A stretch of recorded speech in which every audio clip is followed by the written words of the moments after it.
Ranked Tennessee and Kent State. Tennessee looking to clinch the series here today. It's MAC versus SEC action. Another beautiful day here in Knoxville, weekend 2 of the 2026 season. Here at Lindsey Nelson Stadium, former Vol Cody Hahn, Andy Bronk with you, Cody. Very clear that Kent State, they deserve to be on this stage. Really competitive game all night last night, but Tennessee, it took some heroics late to get the job done. Yeah, yesterday's game had a professional feel to it, Andy. We had good quality starting pitching, timely offense, and then a team that just didn't want to go away. Made the last 3 outs the toughest to get in baseball. Yeah, Kent State took a lead early, and then in the 6th inning, Jay Abernathy puts Tennessee on top of this 2-run bomb. Yeah, Abernathy had a good midweek game against UNC Asheville, carries it here into the weekend. Kent State did a really good job of just chipping away. They got a run in the 8th.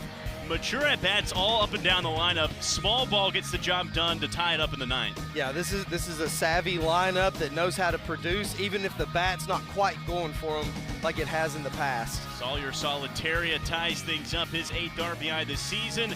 But 2 pitches into the bottom of the 9th, Tyler Myatt, the hero. Yeah, lights, camera, action. With 1 swing, Tyler Myatt becomes the main attraction.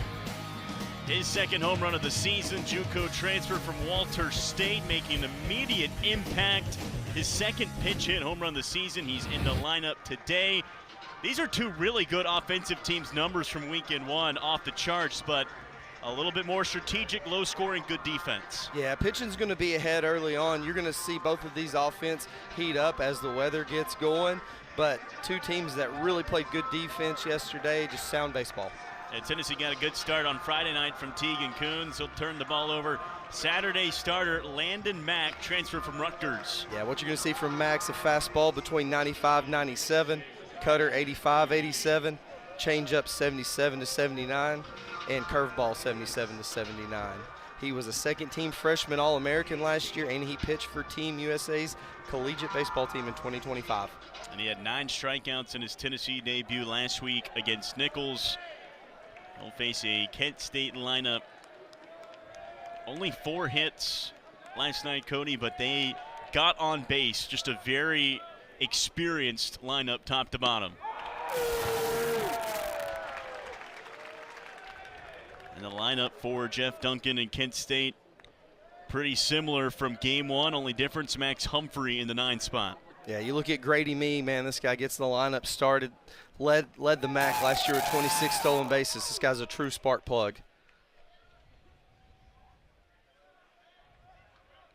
Mee, 4 hits and 15 at-bats to start the season. Did not get a hit last night, but got on base twice. Fastball from Mack, 97 on the radar for strike 2.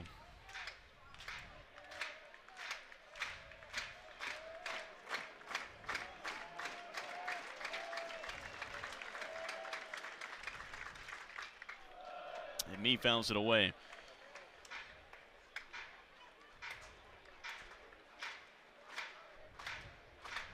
Start number 2 for Landon Mack in a Tennessee uniform.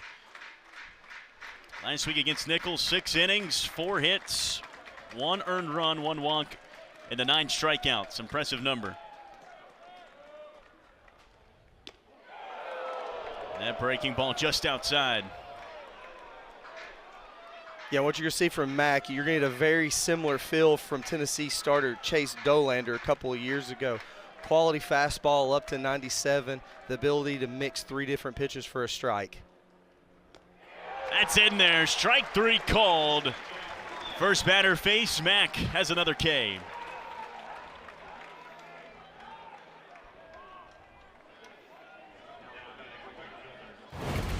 Yeah, and this is the pitch you see. He equalizes lefties with it. It's just a little backdoor curveball that he sneaks in. It starts off the plate, finishes right on the black outside corner. First punch out of the game. You will get a look at Sawyer Solitaria, the top hitter statistically in this Kent State lineup. First pitch swinging, it's on the ground. Manny Marin at shortstop, got him.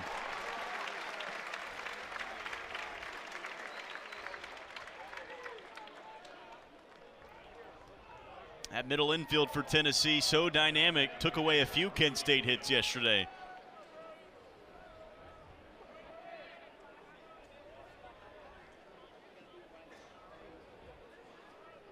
Mack, just a sophomore, is 1 year at Rutgers, 15 starts on Friday nights for the Scarlet Knights. 4.03 ERA and 80 innings, 70 strikeouts on the year.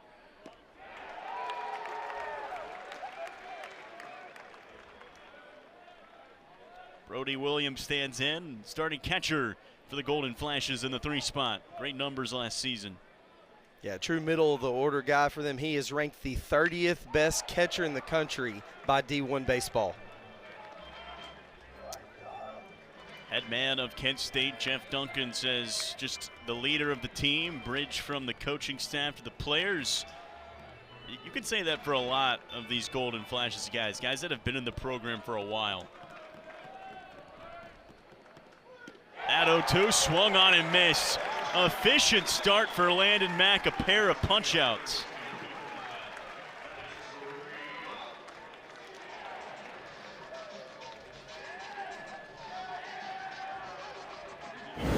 Yeah, this is what you want to see if you're a Tennessee starter. Landon Mack commanding the zone with 3 pitches.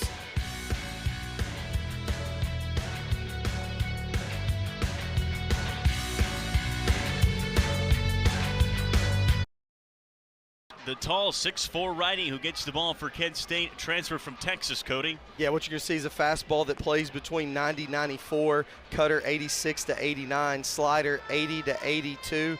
We were just talking about this off air. That fastball special, it's got some cut rise, and because of that, he is a fly ball pitcher. He only gets a ground ball 17% of the time.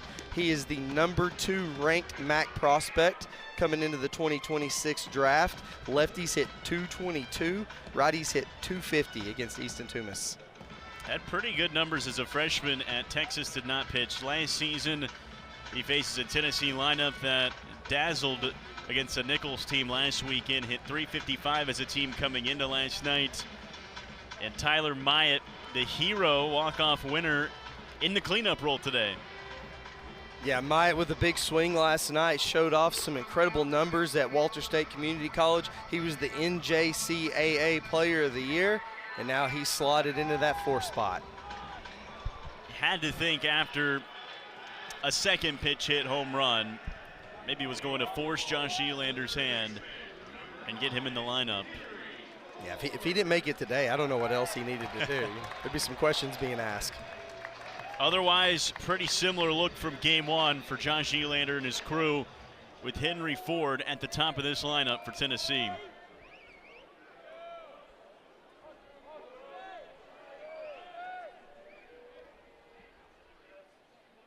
First pitch from Toomas is flied high and foul down the right field line from Ford. Ford, a transfer from Virginia, spent 2 years with the Cavs, went to Omaha in 2024, 17 home runs as a freshman.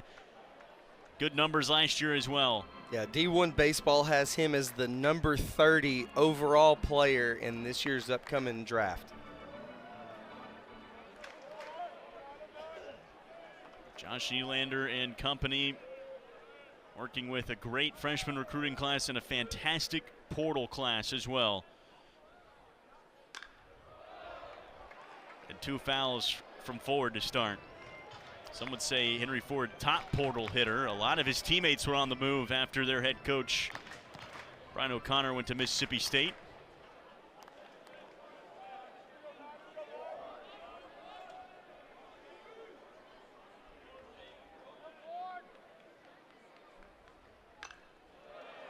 An aggressive start for Ford in the box. 3 swings, 3 fouls. Yep, thing to keep an eye on today. We need to watch this wind out here. There is going to be a lot of balls put in the air. This park tends to play small. We'll see how this wind blows, because that's going to be a big factor in overall scores, or how Tennessee scores runs today. 0-2, Lace, deep right field, heading towards the bullpen, and it's gone. Henry Ford leads things off, the solo shot.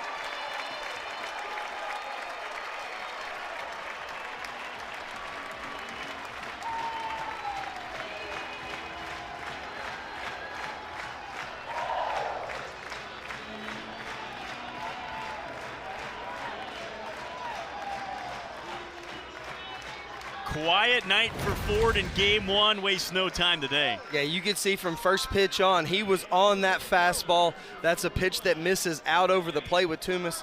Look at that body with the ability to stay back, hands stay short and quick, and he hits it a mile down that right field line. Top three in the lineup, guys, for Tennessee yesterday went 0 for 9. Between Henry Ford, now Blaine Brown, and Levi Clark, did not have much production on Friday night. The good thing about a weekend series, you got another one the next day.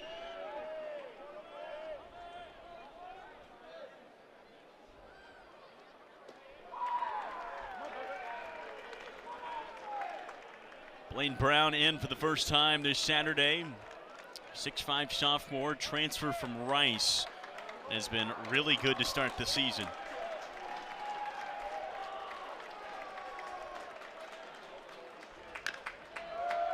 Chopper, first base way. Klotz has it.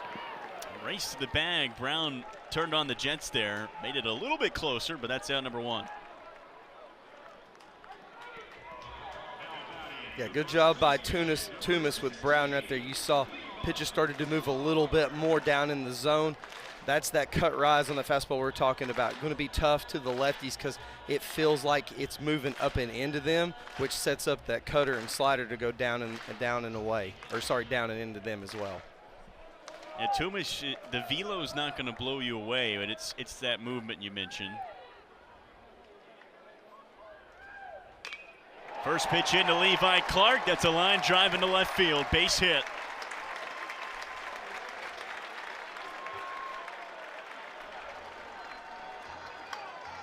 Maybe a frustrating day at the plate by Tennessee standards yesterday. They've come out swinging to start. Yeah, and that's a good strategy overall. You felt like you struggled to get something going early in that game. Typically talk about it, be a little bit more aggressive here in the front part. Maybe felt like Tennessee let some pitches go by they could have handled on top of everything so far. Kieran Kahi, Kent State Friday night starter, was giving Tennessee fits. Tyler Myatt hit a walk-off last night. First pitch he sees, runs in and hits him. Yeah, this is just a slider that gets away from him right here. It's going to be respect to Myatt. You saw what he did last night. They're going to try to work in under these hands against lefties of Tennessee. So you're going to see a lot of pitches on that side of the plate because that's to Toomas' strength. Infield in for Kent State. Toomas trying to settle in his first year with Kent State. Again, a transfer from Texas. He pitched 21 times as a freshman. Redshirted all last season, and they think he has premium starter stuff here at Kent State in the MAC, and they expect big things from him this year.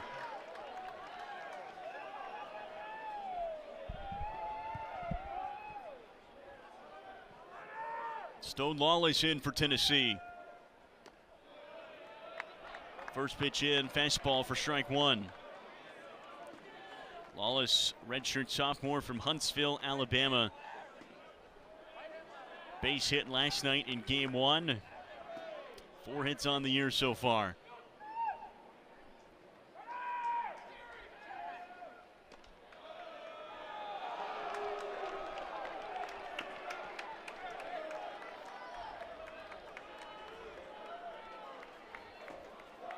Lawless in his third year with the program had to wait for his time to be an everyday catcher, and he's jumping into that role this year.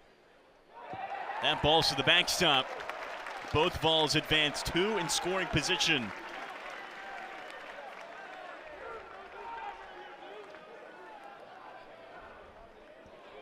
Yeah, that's a big pitch for Lawless right there. Down 0-2, gets a ball to the backstop, second and third. Now he has an opportunity to be productive, put something in play up towards the middle of the field, pick up a second RBI for Tennessee. Lawless has shown some of the power early this season, has a pair of home runs and 5 RBIs already.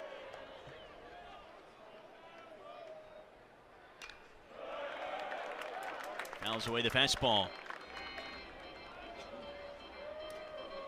Toomas in start one. It was last Saturday. in what was a sweep for Kent State over Southeastern Louisiana. He threw 5 1/3, gave up 5 hits, 2 earned, did not walk a batter, 3 strikeouts.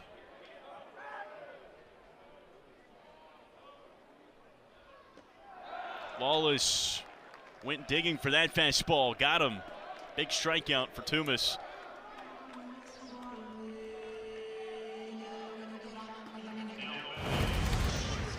Yeah, here's that cut on the fastball. We may be asking for a review to see if that ball was foul tipped or not by head coach Josh Elander. Josh Elander came walking down the third base line from his perch. Lawless looked back at his coaches to say, hey, I don't know, I might have gotten a piece of it. It was a slow reaction out of the box. The crew will convene.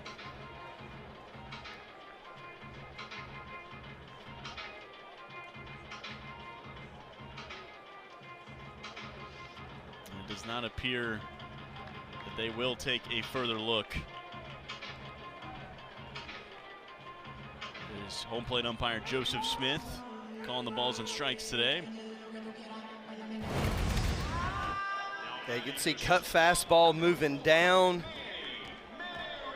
I don't know, it looked like there was maybe a little bit of deflection off that from Lawless's bat down towards the glove, but kind of tough to see from that angle. Tough. So 2 outs now in the inning, 2 in scoring position. Manny Marin, first pitch, fly ball. Micah Kirikoff was excellent in center field yesterday. That is a routine fly ball. But Tennessee gets one on the Henry Ford home run. Through 1 in Knoxville. Saturday's showdown, Kent State and Tennessee. The Golden Flashes on the road, living life on the road here, opening few weekends of the season. They're coming off of another really good year in the MAC where they were co-regular season champs, won 23 conference games. They have become, under Jeff Duncan, a perennial contender in this conference. Yeah, and you can see Coach Duncan likes his boys he's got out this year. Opened up Southeastern Louisiana, team projected to make a regional. LSU projected to win SEC. Now Tennessee, they get Wright State here. So a veteran crew that won a lot of games last year that has high expectations in the postseason this year. Yeah, solid experience core. They're back, and they tasted success last year. Co-title in the regular season. However, they still have that hunger. 2 losses in the MAC tourney to Ohio and Toledo. Weren't able to get to a regional. It's been since 2018 for Kent State since they've been to a regional, and they are hungry to get back. And they feel like they have crafted this early season schedule, playing at LSU and Tennessee in the same week. It's going to get them ready. Yeah, and they about have to. If you look at them the past years, they've won the conference championship in 2016, 17, 18, 23, and 25. And what Coach Duncan has done is he's wanted to put a lineup, or he wants to play these teams like LSU, Southeastern Louisiana, to give them a chance at an at-large bid if they don't win that conference tournament. Ripken Reese will lead off the inning, taking ball 4 from Landon Mack, so first base runner of the game for Kent State. Just 4 hits for the Golden Flashes yesterday. But, Cody, they had 13 base runners, 6 hit by pitches, few walks added in. They were just so pesky every inning. There was traffic on the base paths. Yeah, and that's what you get from a good team. Again, we talked about it early in the year. The bats are a little bit slow. This is a team that manufactures by doing a bunch of different things. You're going to see them crowd the plate with 2 strikes. That was evident with the 6 hit by pitches yesterday. You're going to see them bunt, steal bases. They're going to do a little bit of everything to score runs. Here's Micah Kirikoff, his first AB today. The sophomore from Indianapolis, Indiana, over to first. Very close with Ripken Reese getting back to the bag.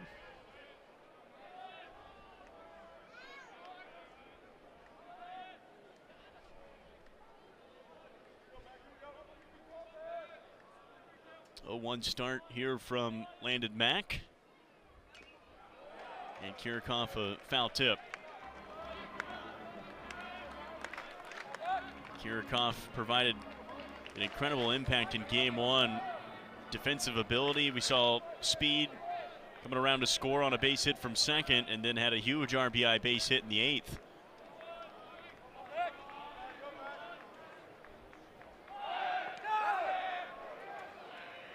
Is he any good out there in center field or what, huh? Very. The only problem he had is when it hit the golden hour dusk and he lost a double. Yeah, premier athlete, #1 ranked MAC draft prospect coming into 2027. You're going to hear his name a lot over the next couple of seasons. Went around on that swing for strike 3. It's a 3rd K for Landon Mack in this game. Yeah, and then Mack's got that power 4-seam fastball up, but he has the ability to pitch east and west as well because of the cutter and the slider. That is the slider at 83 miles an hour.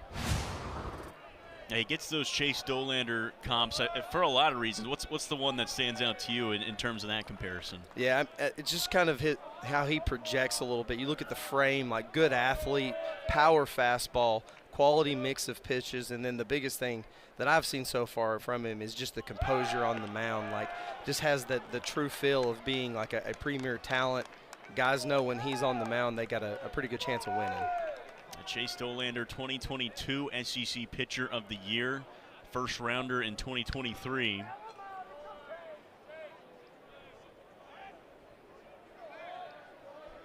A guy that also pitched on Saturdays for Tennessee. Hunter Klotz in on the left side. He takes that fastball away. Klotz 0 for 4 yesterday, but a senior that is typically a tough out to get. 275 average last year, 5 home runs, 40 RBIs. Yeah, and you look at his career numbers. He's drawn more walks than he has striking out. He struck out 70 walks to 69 strikeouts with his time here at Kent State. There's Jeff Duncan, 4-time MAC Coach of the Year. He just churns out good teams after good teams. His guys stay in the program. He sends guys to the next level. He particularly is invested into the hitting aspect of this team. That is his bread and butter.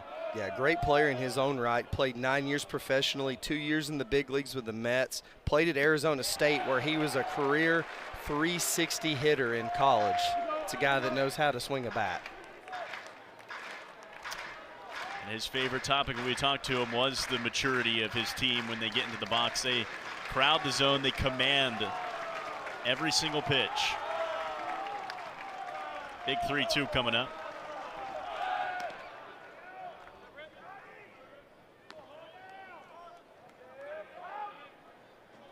Mack has done a good job battling back in this count and dealing with the runner on first.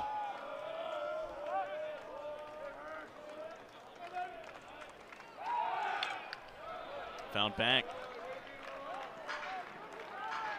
You know, this is something that we haven't highlighted yet, but I'm sure we're going to get to about this Tennessee staff.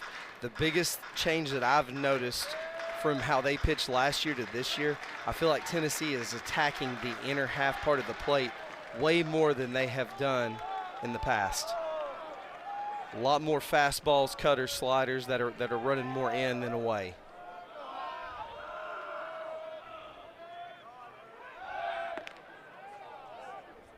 Yeah, Max getting really close to getting a balk called on him on a well. Really good move. But what you got to do as a pitcher, like, you have to keep your momentum going to first base. He's almost getting stuck and falling back. And if he never gains ground to the bag, that can be called a balk. Pitch home, that's low. Ball 4. That'll be ball 4, so the throwdown won't matter. Second walk of the inning.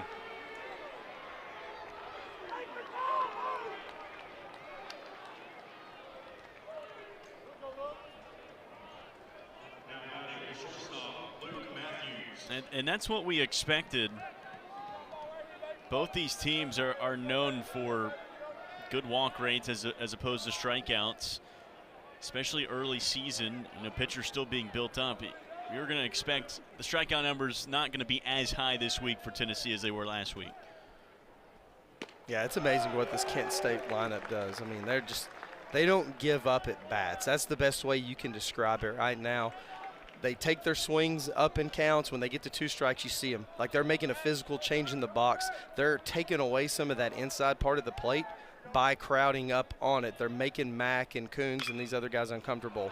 Luke Matthews, ground ball into left field. Hard turn from Reese. Hand. Throw home from Brown. Did he get him? He did!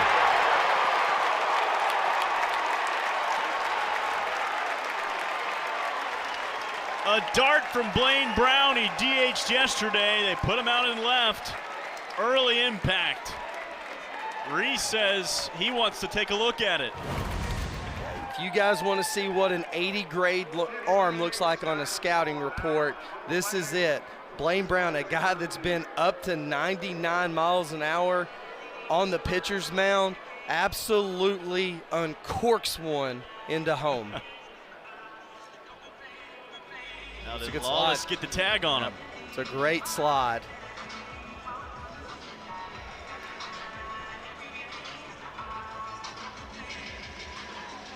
Reese immediately asking for the challenge. And I mean, that's great heads up baseball right there. Knew it was going to be a close play at the plate because of the arm and left. Great job by Reese sliding, and that's more of a field play, right? As a runner, you kind of see Lawless get taken up the line more towards the pitcher's mound, and he is going to slide away like he's going to do it, like they kind of call that a wraparound slide, just to avoid that tag. And it's going to be a really, really close call right here. Yeah, Brown had 3 strikeouts in a start in the midweeks against UNC Asheville. He is a two-way star for Tennessee. That throw was about as perfect as it gets. Here's another look. Yeah, and this is from Hawkeye. This is about as good of a view as we're going to get. This is what the umpires are seeing. Ball beats him to the plate. Just an incredible slide to get away as far as he can, and it's going to come down to does hand touch base? Or my goodness. Yeah. Man, that's so close right now. I think, my personal opinion, they're going to have to go with the call as it stands, which is going to be an out at the plate. But, I mean, that is as bang-bang as it gets. Andy, you got any thoughts on that? It's hard because Kent State is wearing the navy blue uniforms, and it almost matches the glove right there. So it's when does he touch him? You don't really know. I mean, there are moments where you feel like he got him before the hand touches, but it just, who knows? I mean, like I said, the throw beat him. The ball was there first.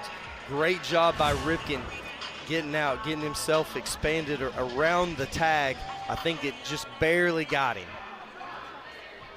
That's about as close as it gets.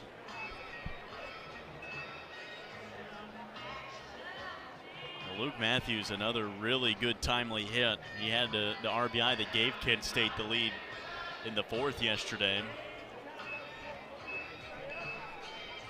And it hasn't been anything too loud, just he has found the holes in the infield.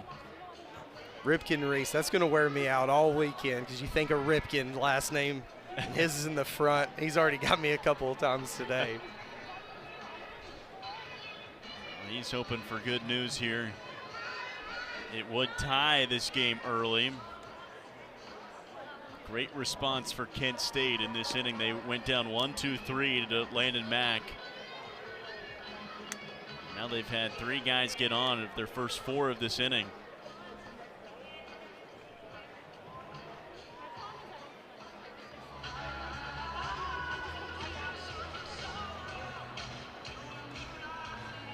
And the crew has emerged. We're going to get a ruling here. After review, call on the field is out.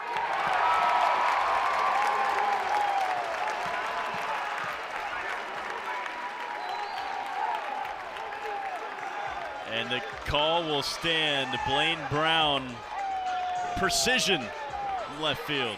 Yeah, I don't think there's many left fielders in the country that could have made that throw to get him out.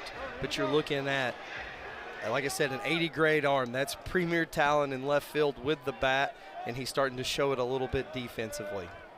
So Blaine Brown is not draft eligible this year. It's next year, and I think he's putting a lot of scouts on notice for that 2027 draft class. That's a good swing. Colton Schaller hits this one well. Going to test Jay Abernathy. ranging to his right, and he makes the play. That ends the inning. Landon Mack holds him scoreless. A little bit of help out and left from Blaine Brown.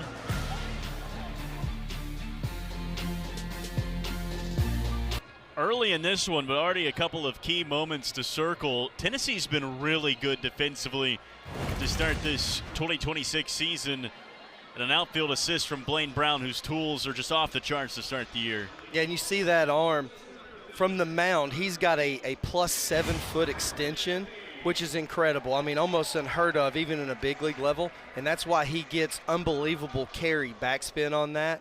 And he's got the ability to throw the ball from left all the way to the plate with a 99-mile-an-hour fastball. Yeah, Blaine Brown has put the college baseball world on notice. Last Saturday in a doubleheader, he hit 3 home runs combined in 2 games against Nichols for what was a good weekend overall at the plate for him in that opening series. And then he went out on Tuesday against UNC Asheville, got the start, and had 3 strikeouts in 1 inning. And then now, hey, it's good to know that he can play some left field too. I think that's a spot where he's still growing as well. Yep. Those 3 homers on opening weekend was good for 2nd in the nation. He was also named to Baseball America's lineup of the week last week for his efforts that he had out in left field and DHing. And a little bit of offense thrown in there. First team All-American last season, led Rice in just about every batting category. Jay Abernathy hit a home run last night. This one hit well towards the right center gap. It's off the wall. Abernathy, easy speed, coasts into second with a double.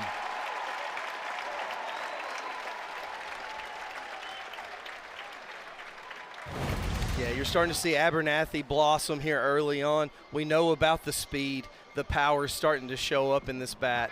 Guy that's gained some muscle, such quick hands and quick twitch. Got the ability to do it all for Tennessee.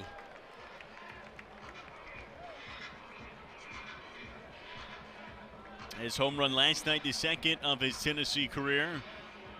Sophomore proving very versatile. He can do a little bit of everything.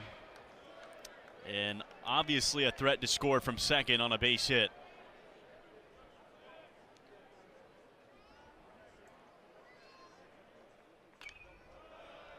I'll turn the page to Chris Newstrom, getting the start out in right field here in game 2.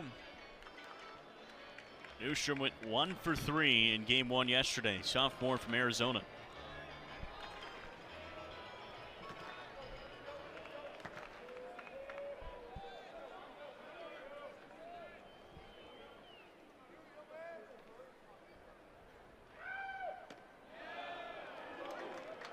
An 0-2 start for Newstrom. You never want to look ahead when you're starting a new season, but Tennessee has so many good sophomores in the lineup. Some of them draft eligible, but a lot that will be here for another year, and then another good freshman class that just arrived.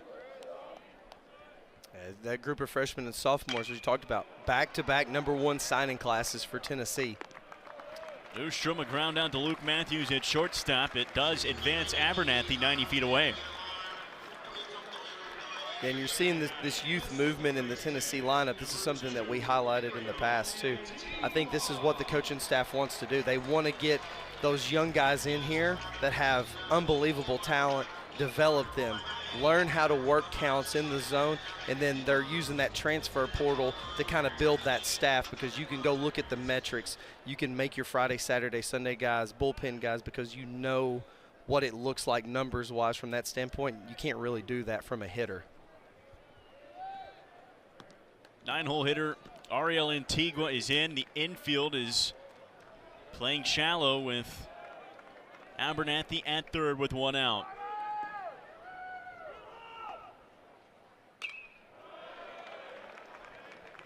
Yeah, Kent State electing to try to pinch the run out at the plate right now is going to be a tough ask with Abernathy. Right here for Antigua, same thing. You got the scouting report. You know that you can get this ball elevated. You got to see it up. You got to be disciplined.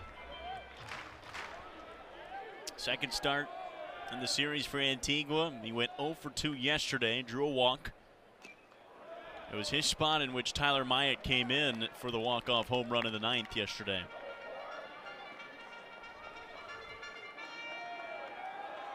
Antigua looking to take a bigger jump at the plate. He showed off his incredible defensive abilities yesterday. Yeah, this is a chance right here for Toomas. I wouldn't be surprised to see a fastball up in the zone. He knows he's looking up, see if you can get him to chase it out, because that's going to set up the off-speed next pitch. Fouled away. Toomas had to battle with 2 left on base last inning and now having to deal with Abernathy. All right, you saw it. There's the fastball up. Try to get him to chase. Usually sets up for an off-speed pitch away down in the dirt.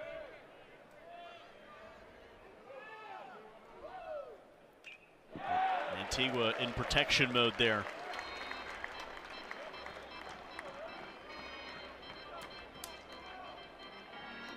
Antigua, 51 games played last year, just a 192 average. It came in mostly as a defensive substitution. So reliable in the middle infield.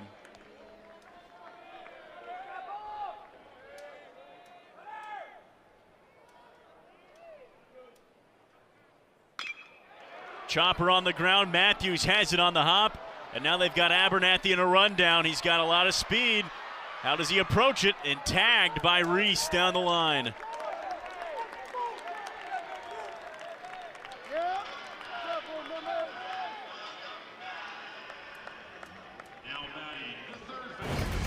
Yeah, this is just quality baseball all around. Good job cutting down the speedy Abernathy. You limit just it to one throw in the rundown. Heads up by Antigua, keeping running, putting his head down, getting from home to second to get himself in scoring position with 2 outs as well. Just good quality baseball from both sides. Tennessee not able to execute with the runner 90 feet away. RBI chance here for Henry Ford. The difference in this game, his solo home run to lead off the bottom of the first. The only run of this game, too.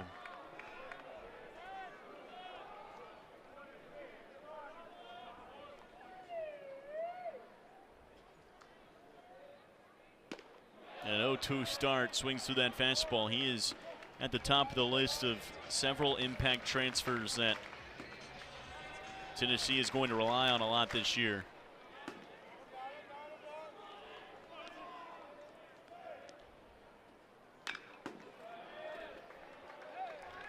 You saw Blaine Brown and his defensive ability. You've seen Landon Mack on the mound, and you see Henry Ford was among the top in that very, very strong portal class this summer. Yeah, a lot of people didn't think that he was going to make it to campus at Tennessee. Draft eligible sophomore, and you can see here early on he's flashed the tools. Looks like a quality third baseman as well. Ford out to left field. Didn't quite get all of it as Humphrey has it, and Tennessee held scoreless in the second after a leadoff double. Can't get Abernathy around.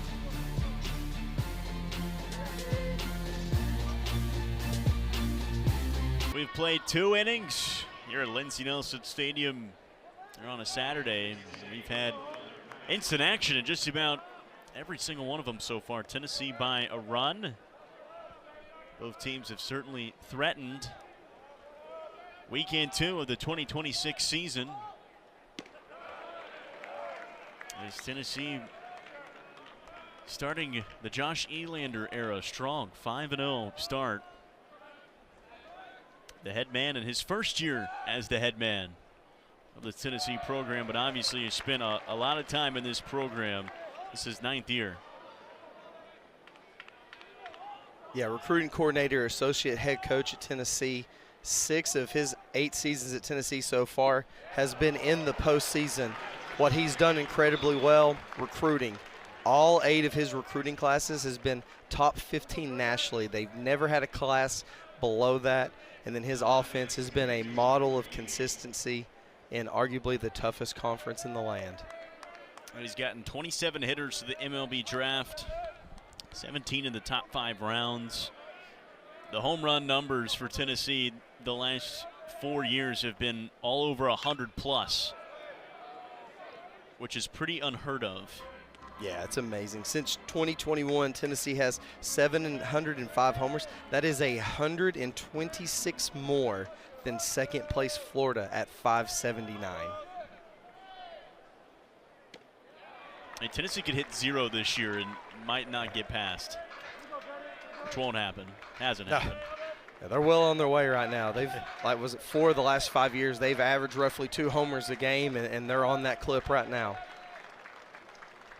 0-2 pitch to Grady Mee. Mack got him.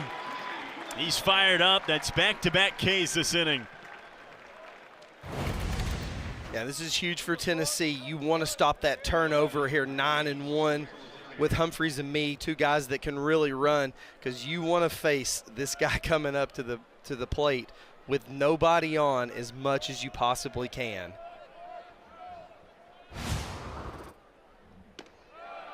And Landon Mack, he has a lot of energy to him.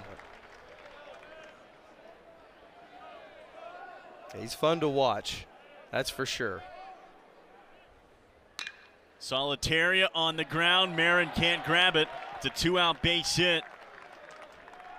Mack Player of the Week aboard. Yeah, he's just so strong, Andy. I mean, not a lot of people could do that. Get fooled on a cutter at 88, have the ability to stay back up the middle. Coach Duncan kind of said he reminded him of one of his former teammates, Mike Piazza. Just real strong, very little movement, a guy that can drive the ball to all fields. Yeah, really good comp there. Yeah. Golden Nice to Spikes watch list this season. He had 4 home runs, Solitaria, through 4 games entering this series.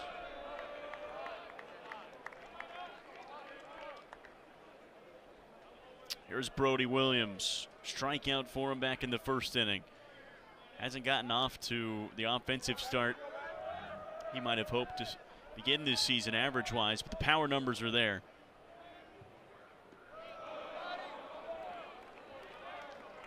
Well, 2 of his 4 hits this season have been home runs, 6 RBIs already. Yeah, such a strong year last year. 341 average, 457 on base, drove in 53 RBIs, and he's doing that being the everyday catcher, which is super impressive. People don't understand how much of a toll that takes on your legs and staying fresh, and a guy that is working harder defensively than he is offensively on every pitch.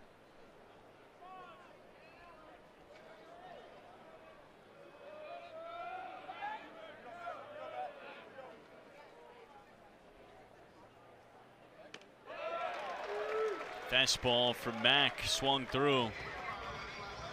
Williams was 4th on the team in RBIs and average last season. Yet another guy that he just doesn't strike out a ton. 34 walks, 29 Ks last year.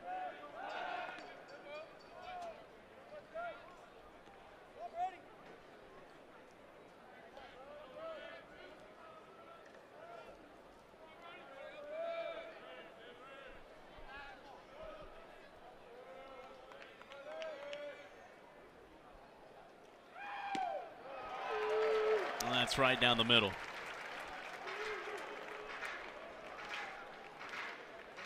And that's what happens when you're able to pitch in like Mack's been so far. You're going to get expanded off the plate because you got to cheat a little bit. It's 97 under your hands. You can't cover both sides of the plate. You got to pick and choose. Pair of strikeouts this inning for Mack. Ripped out to Marin, stabs it, throws it over, and Clark can't get the pick off the hop. Solitaria to third.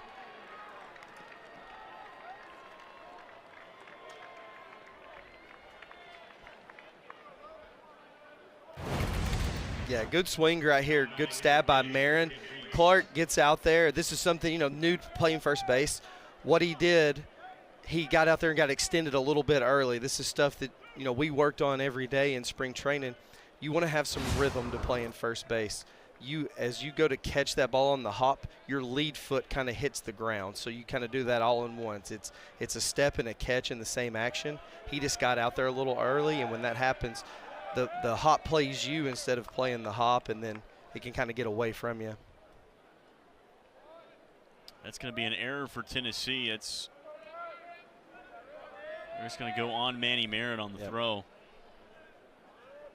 It's the first error for Tennessee defense this year. Keeps the inning alive. Ripken Reese. Abernathy on the run. Has it on the dive. Takes away a run.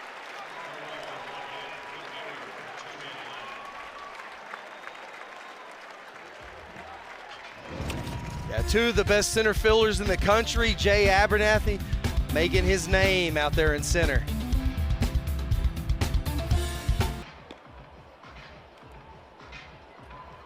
Home half of the third. It is 2-3-4 due up for Tennessee in this inning. Blaine Brown, leadoff guy. We've seen him defensively today already, but very standout offensive numbers in week one. Again, just the transfer class showing out for Tennessee so far this season. Yeah, D1 baseball had the Vols transfer class as number 6 in the nation overall. Part of it being by Blaine Brown, which is quite amazing that he actually didn't crack the list as one of the top-rated transfers coming out of the portal, but has had a huge impact for Tennessee early on.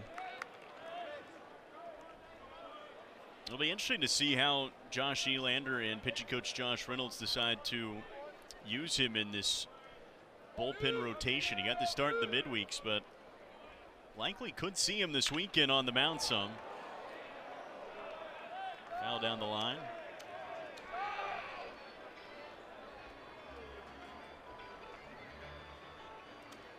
Yeah, he got a little bit of the Shohei Ohtani rule there in the midweek. Was the starting pitcher / DH.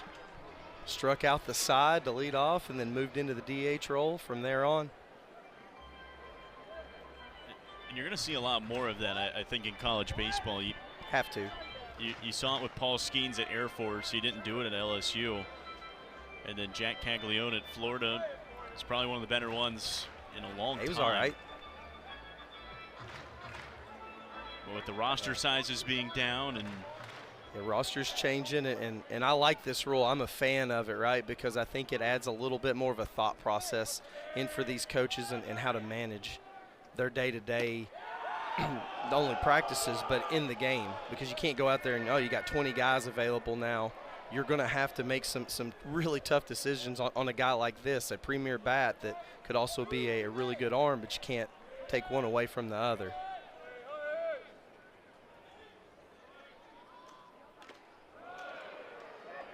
Brown barely got a piece of that to stay alive. He struggled yesterday with some of that off-speed stuff, a little out in front.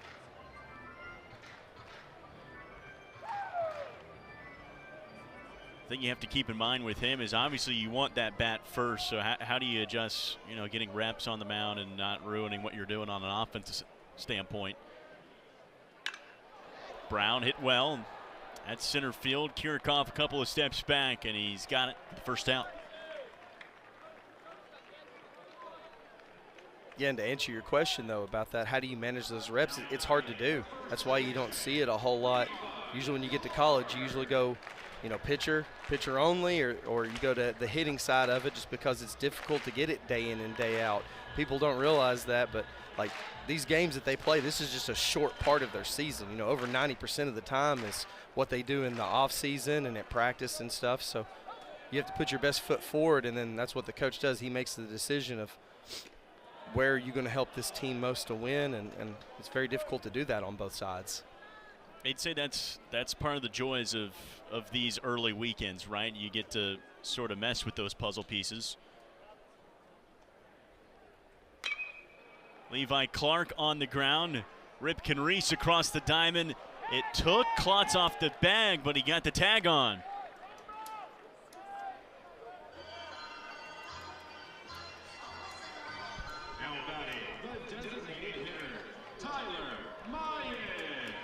Yeah, and good pickup by Klotz right here. It's a veteran first baseman.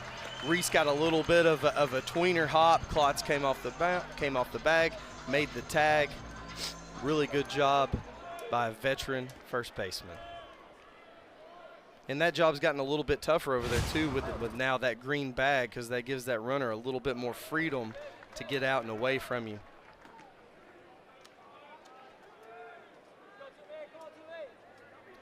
Tyler Myatt back in, was hit by a pitch in the first.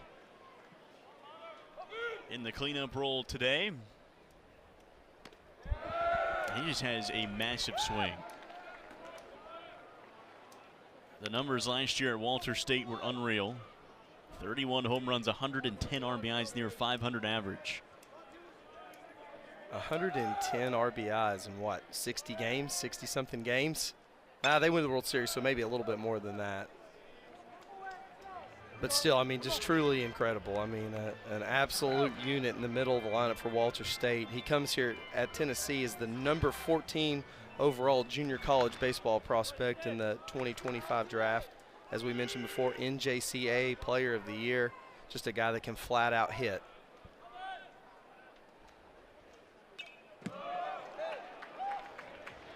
You know, there are some guys that just, you know, force a coach's hand to put you in the lineup. And that's the good thing about having good competition. This Tennessee team, when Josh Nylander first got here, they didn't have as much of that internal competition. They knew who their 9 were, but these early weekend games over the last 5 years or so, it's been, all right, there's some real good guys who we got to find ways to get them 100 at-bats. Yeah, and I know some people at home are asking, like, how's this guy not got in the lineup sooner? This is something we talked about. In the fall, he struggled. He didn't swing as well as he expected, and defensively he's trying to find a spot. Some of these other guys played really well, but now the lights have came on, and this is where he's starting to shine. He's going to start earning those reps from what he's doing out here in the day-to-day. I think both Myatt and Brody Williams, catcher, thought that was strike 3. I think Myatt was given a gift right here. Wow. Full count on the way. I'd be a little upset too if I was in that Kent State dugout. I don't know where that missed. Myatt got a hold of one, but didn't crush it like last night. The fans oohing and awing every time it goes off his bat right now, but that ends the third.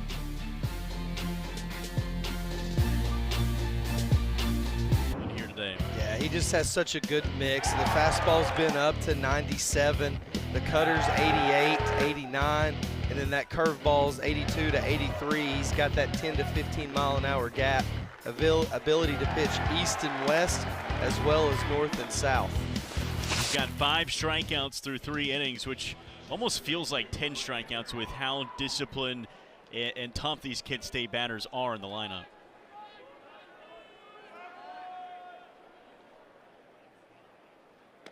Yeah, I like that. 10 strikeouts. It's no joke, man. This lineup makes you work for everything. 5, 6, 7 due up for Kent State. You have to credit the Tennessee defense as well. Saving a run, Blaine Brown in the 2nd inning, and then Jay Abernathy, his diving catch with 2 runners on. Yeah, this doesn't feel like early season baseball. Nothing about this atmosphere. Good arms, great defensively. Mack gets another. Kurikoff swings through. 6th on the day for Mack. Yep. Here's the cutter, 85. It kind of backed up on him a little bit, but he gets away with some of that stuff from what we mentioned earlier. Ability to pitch up and down is going to get swing and miss.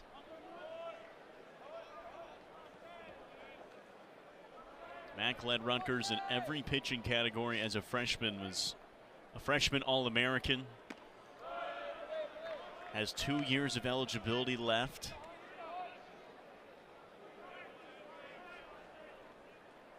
And the thing is, he's still a young player, but he had Friday night experience last season. He's built up a lot of starts in his career already.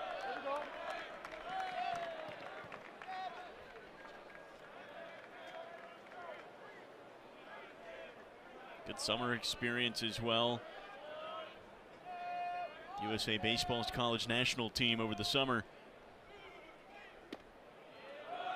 Yeah, D1 Baseball had him rated as the number 12 transfer portal pitcher. And what I've seen so far, I feel like Tennessee's got a steal out of that. That does not look like the number 12 arm in the transfer portal. Or if it is, I'd be scared to see the other 11 because it is very impressive.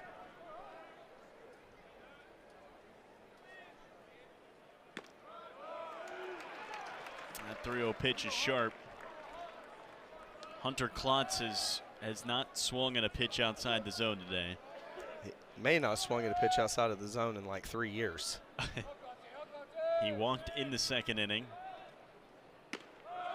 And he walks again. So disciplined.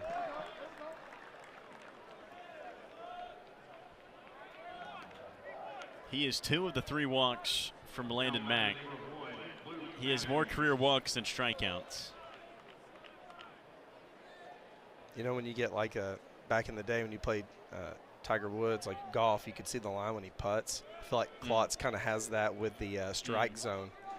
It immediately comes out of his hand. He can just like see it. Bam, out, ball.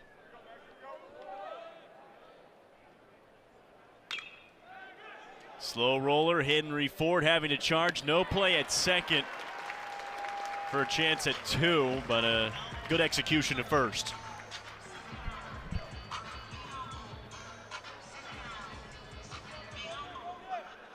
Tennessee defensively just very sharp, very poised through the first 2 weeks. Henry Ford has been very smooth at third. Yeah, they came into the weekend tied for #1 in the nation in fielding percentage. Lost one here earlier today, but I mean, that guy at third base is very impressive again because he did not play a lot of third base last year at Virginia. Mainly their first baseman has made the move over here to Tennessee, and it's an athletic frame, moves around really well. He's done a great job charging the ball, getting his shoulder squared up, making good throws across the infield. Well, certainly a pain point for Tennessee last year. Some defensive miscues hurt them, especially in conference play.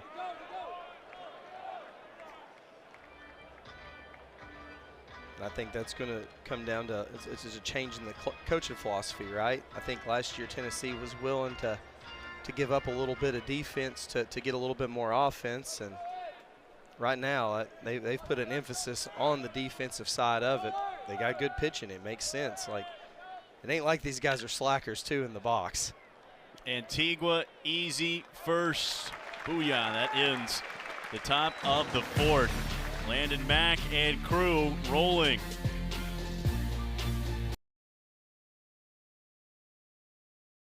Slim 1-run lead for Tennessee. Still early in this 2026 year. You can still look back to last year. Tennessee made a 5th straight Super Regional. Again, they led the charge with their offense. They started out 9-1 in SEC play. They went through some April struggles, started to find their groove in the postseason, and ran into a really strong Arkansas team. Yeah, that when you get to that Super Regional, just felt like that was a bad matchup for Tennessee. They would have loved to seen anybody else. Arkansas kind of had their number from day to day, but really good showing for them. And now when you look back on it and you look at last year's draft, the talent on that team is absolutely mind-blowing. They had so many first and second round guys. Yeah, year after year, Tennessee has represented the draft very well, particularly the first round. So certainly life at Tennessee has been, you lose a lot, you bring a lot in. You've seen the transfer guys making a big impact today. That is another fun part for Tennessee fans, is they get to learn new names every year. Every team has a different identity.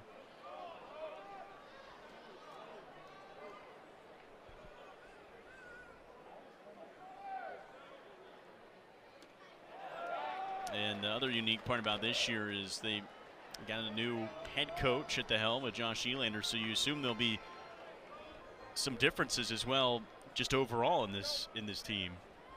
Yeah, and I think there has been a little bit, right? Like, first thing that people talked about, holding base runners. That's become more of a priority. I think the defensive side of it's a little bit more of a priority.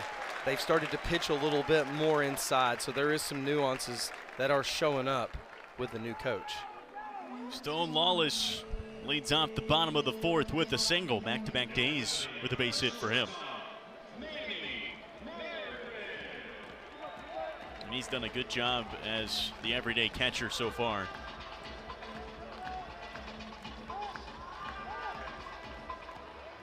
Manny Marin back in. 0 for 1, a fly out in the first.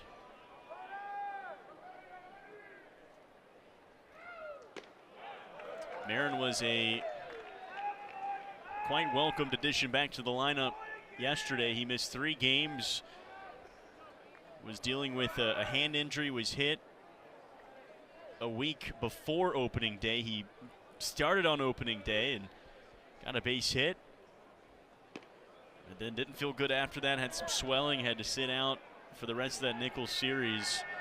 Things have subsided and he's back in the lineup. He provided good impact defensively and had an RBI last night.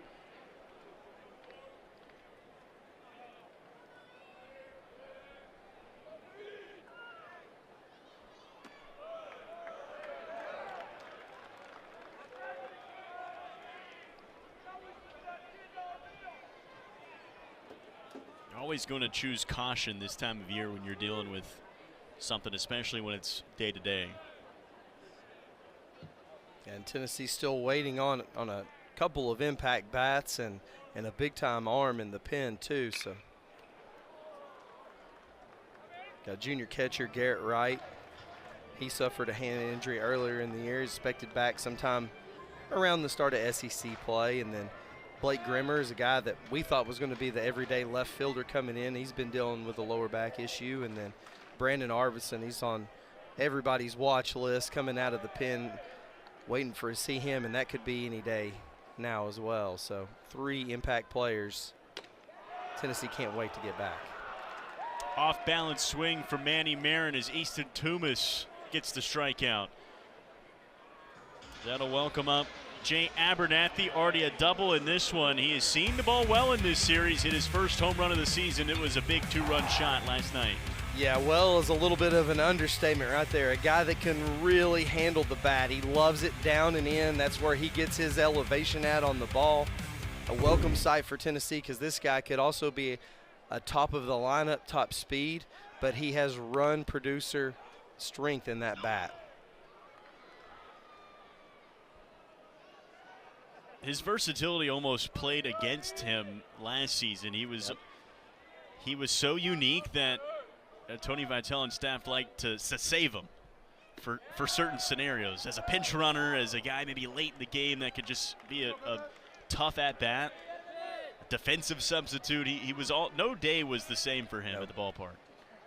And that's going to help him a lot too, knowing that he is in the lineup every day in center field too. That kind of helps calm him down and let him play his game too. I think you hit the nail on the head. He kind of got forced into some situations where he tried to do more than what was expected. You know, and you never want to be there as a player. It's a lot easier to be consistent, getting everyday reps and know what the coaching staff wants from you.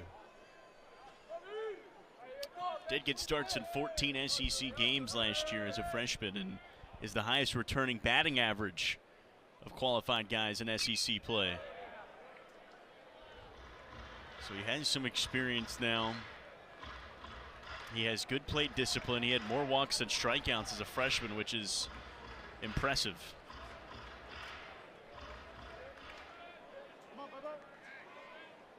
He's battling here now, down 0-2.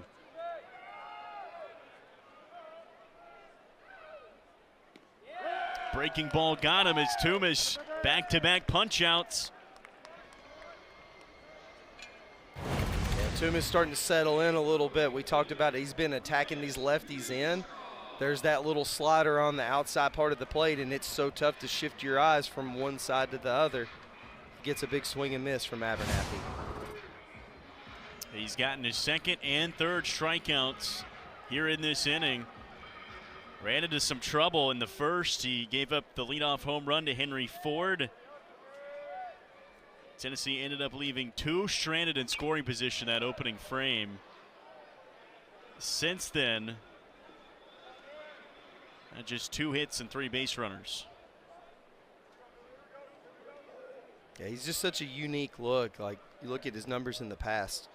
Lefties hit 222 off of him and righties hit 250. You know, typically the guy on the other side, the lefties tend to have more success against the righties. But it's that cut rise on his fastball. Everything has a little bit of pull side, like everything's glove side pulling in. So when he misses to righties, he tends to miss out over the plate and some damage gets done. When he misses to lefties, he's just burying everything in underneath their hands. Chris Newstrom's 0 for 1. Stone Lawless leadoff single hasn't moved anywhere. And Newstrom's underneath it. Kurikoff owns center field. He's got it. Great inning from Easton Toomas. Pair of strikeouts ends the 4th.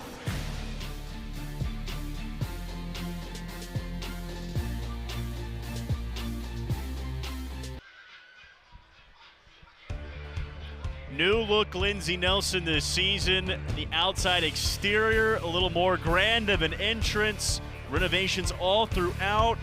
Some premium concessions. We've got upper concourses now. Some sweet viewing. There's a Vol shop. You can get your gear. It's just full state-of-the-art changes to make this a complete ballpark at Knoxville. Yeah, this is a part of a $100+ million renovation that's transformed Tennessee into one of the nicest facilities in the country. Other added bonus, Andy, updated capacity has now moved up to 8,012. We'll get bigger when we get into some SEC play and we get into some of the standing room only stuff. So lots of amenities at the ballpark. And a lot of fans have been coming to these early games. Max Humphrey beat that ball down the line as Marin charged and almost a bit of an awkward throw.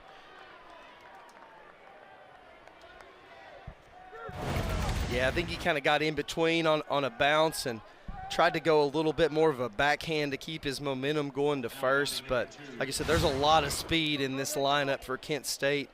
The bottom part of this lineup can really turn it over to the top, and they can do a lot of damage right here. Yeah, Max Humphrey was the one that laid down the bunt in the 9th inning and beat it down the line, so he's got a lot of speed. He's got 2 hits this weekend, all on infield singles.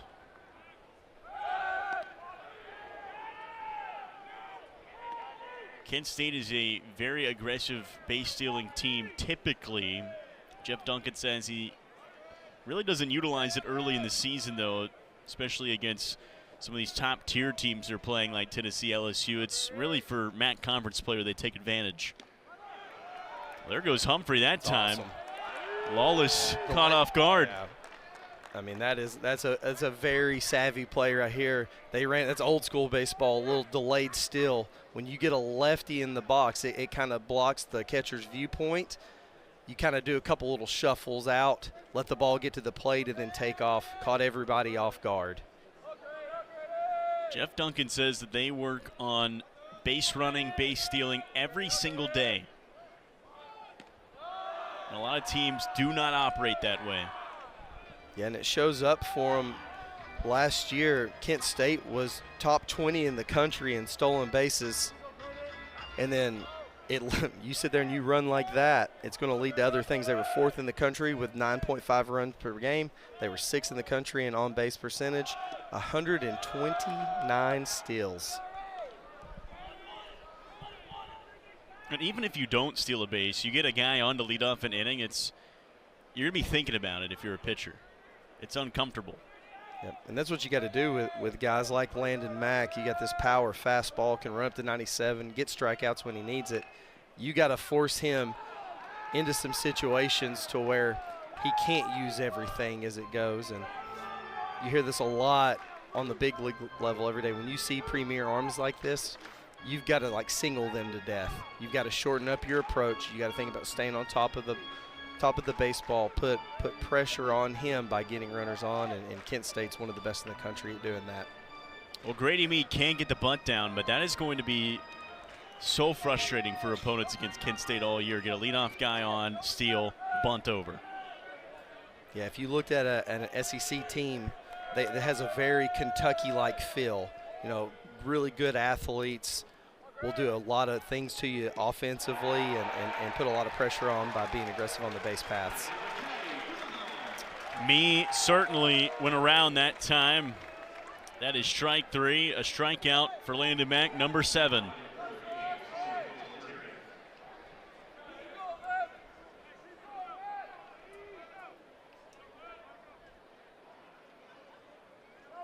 Tennessee putting a huge shift on for Solitaria. Solitaria, a pair of hits this weekend. They've both been to that left field side. 1 for 2 in this one. And a massive RBI threat. His average is at 500. He's got 12 hits on the year, already 8 RBIs on 4 home runs. And Tennessee has tons of respect for his power. All weekend, they're working inside. They're not letting him get something out over the plate and get extended. And that's why you're seeing the big shift with it as well. He's hit the ball left side of the infield, pull side all weekend because of how he's being pitched. Tennessee, a little bit of gamesmanship as well. They're going to move everybody over and try to squeeze up some of that side for him. Solitaria down on the count, 0-2. Sophomore, who's reigning MAC Freshman of the Year, is off to a stellar start in year 2. Protection mode, fouls that one away.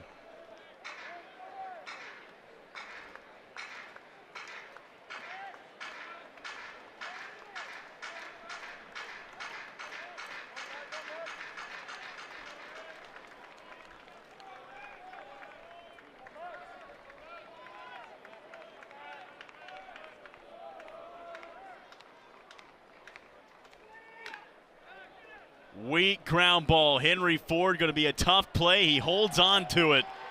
Solitaria gets an infield single. For as loud of a hitter as he is, he'll take it.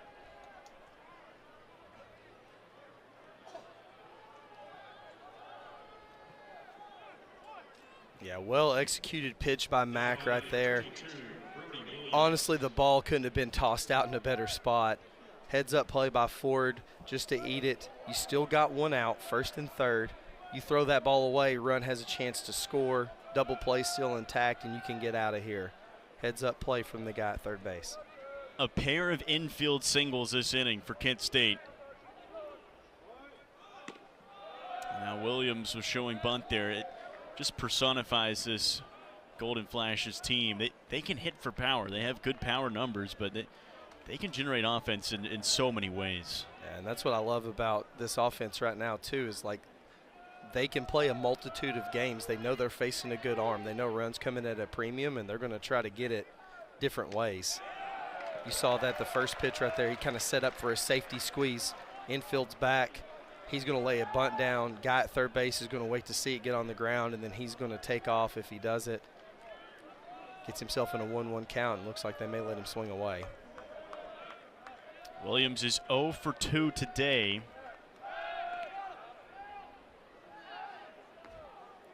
He was 0 for 5 yesterday, so he hasn't gotten a hit yet this weekend. You see Tennessee picked right there, seeing if Williams would tip his hand, see if he was showing if he was going to bunt or swing.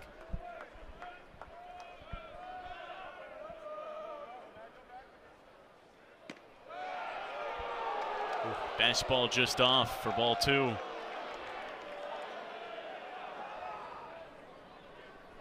Yeah, I think that the catcher got one of those makeup calls. Kent State feel like they didn't get a couple calls their way, and now their catcher gets a freebie on a fastball. On the ground, it gets past Ford, and it's going to score a run. Solitaria is going to head for 3rd. Brody Williams hits it hard enough, and we are tied. Yeah, so showing that safety squeeze right there, it puts a little bit of doubt in your mind as the third baseman. Ford had to play up a little bit closer than what he normally does, and it's a hard hit ball that just eats him up and gets into the outfield. So hats off to Kent State. Like, there's some gamesmanship right there. You're forcing Tennessee to do some things that they don't want to do right now. That is the second error today for Tennessee's defense after a clean start through 5 games. Still chance for damage. Reese, Ford to second. Can they get 2? No chance as Antigua sails it into the dugout. A run is going to score. Kent State will have the lead.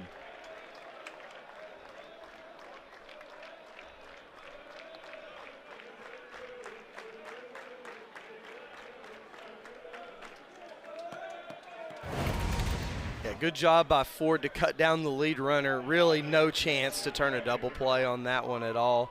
That was Antigua just trying to make a play, ends up going into the dugout, and now 2 outs, runner in scoring position for Kent State.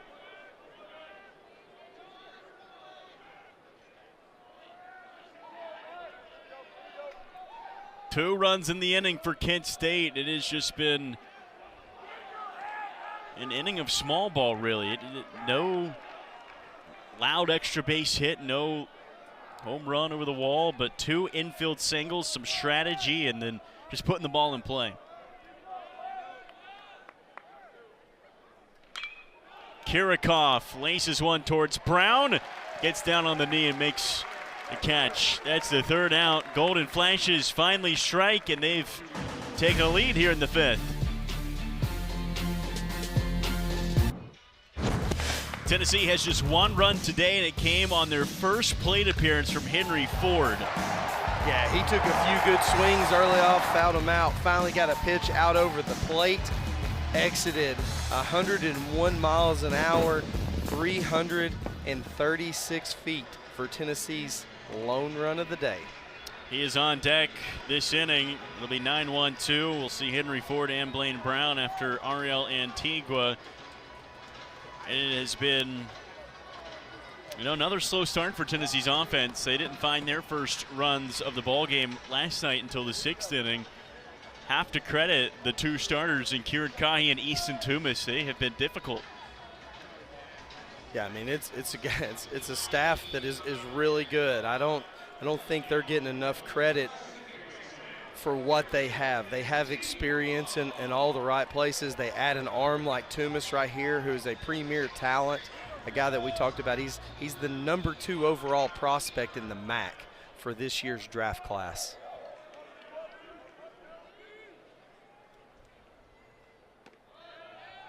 Ariel Antigua will lead things off. Had an RBI chance in the 2nd inning and grounded into the fielder's choice.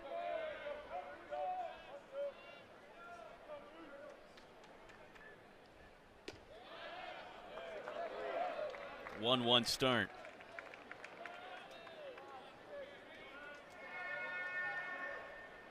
Tennessee 4 hits. They've left 4 on base.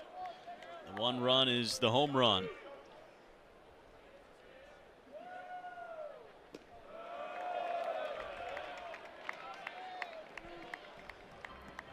Offense that had 10 home runs in 4 games.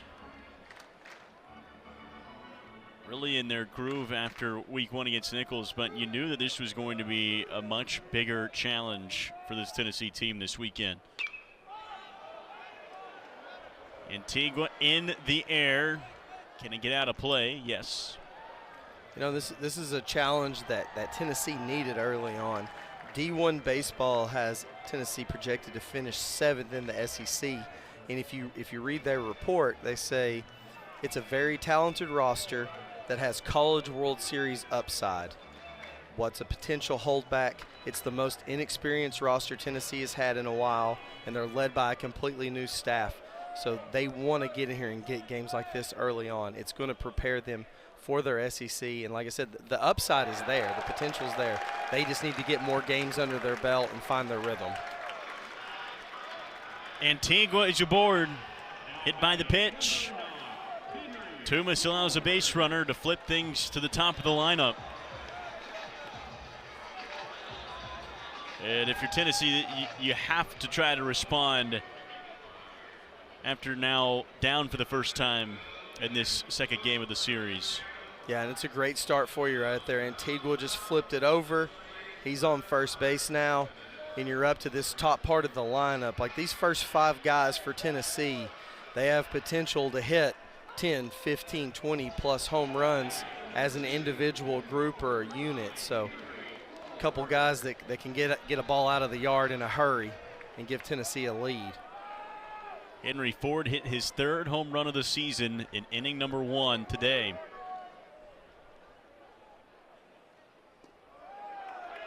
That ball gets away from Williams for 1 second. Antigua gets down into scoring position. Throw bounced away, but likely was not going to be in time.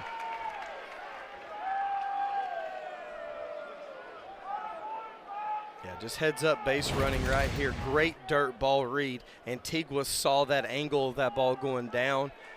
Didn't get very far away from Williams. It's just a good jump, and now he's got himself in scoring position with a guy that's taking a lot of good swings today against Toomas. Big cut on that fastball. Yeah, and if you're Tennessee, you got to like this matchup. Ford loves the ball out over the plate.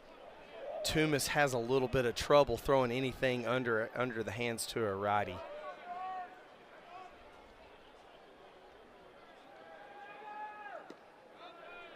But does it there perfectly. Yeah. Great pitch for strike two. Because, I mean, it's all in the scouting report. Everybody knows this right now. It's just who can execute on it. There's 1 point for Toomas. 1 ball, 2 strikes. Ford fouls it off his own cleat. We saw it a lot in game 1. Tennessee had some ducks on the pond and they couldn't execute. Tennessee had a leadoff single last inning. Couldn't move him around.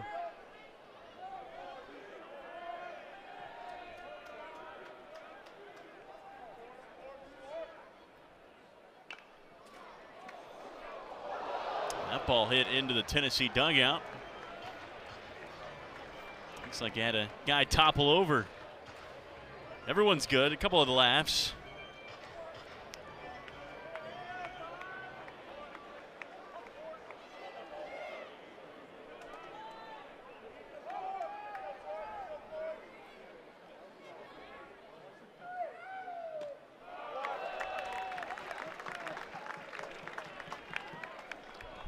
You got runner on second, nobody out, 2-2 count.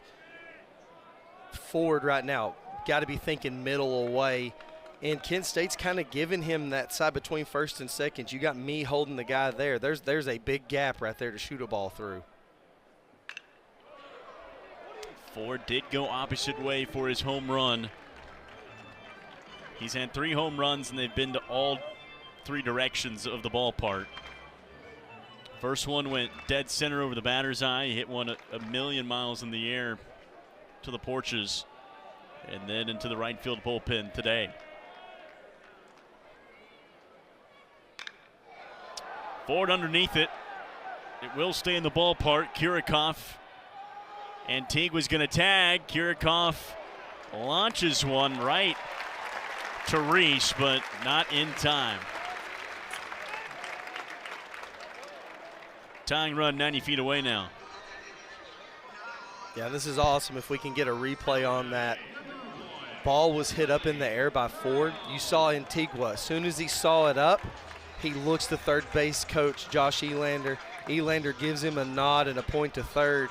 He goes back and tags as he goes, and that's all from scouting report, right? Elander knows all arms of all 3 outfielders. He knows where that ball's going to be caught. Gives his guy an opportunity to move up 90 feet because of that. Now pitching coach for Kent State, Mike Birkbeck. He has been at Kent State since 2004, going to the mound, and he will make a change. Easton Toomas, after 4 1/3, 3 strikeouts, did not walk a batter. The 1 run was the first batter he faced. Henry Ford, he's still responsible for the guy at third, but he has set Kent State up in a great position here on Saturday. To the bullpen.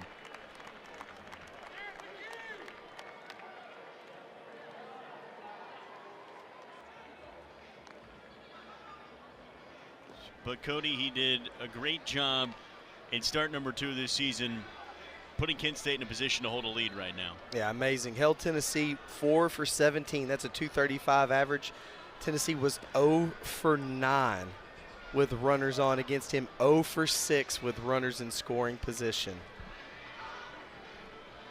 And the Texas transfer figures to be a star for them in the Saturday role. he was paired in week 1 by this guy right here, now for a second straight week following Tumas, Nick Gaitis. Yeah, what you're going to see from Gaitis is a fastball that's 88 to 91, slider 80 to 83, changeup 79 to 81. Andy, this is a ground ball pitcher right here. He gets it on 60% of balls put in play. Not a lot of swing and miss. Last year in 21 innings pitched, only 17 strikeouts, but he only gave up 32 hits as well. So a guy that gets a lot of ground balls, depends on his defense to play behind him. Lefties hit 395. Righties hit 284. Well, certainly Kent State's defense has been up to the challenge. So Gaitis, hoping to try to keep Antigua at third, maybe limit the fly ball. He's a ground ball guy. Anything deep right now is going to tie this game up. Maybe part of the reasoning to go ahead and get him in. Get a lefty-lefty matchup right here. They're going to pull infield in. They're going to play a big shift on Brown. They're going to try to take away the right side of the infield. That'd be a scary place to be if you're the first baseman right now. Blaine Brown, first pitch swinging, foul ball.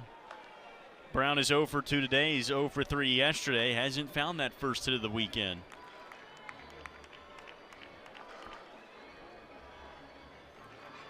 Man, some of those exit velos week 1.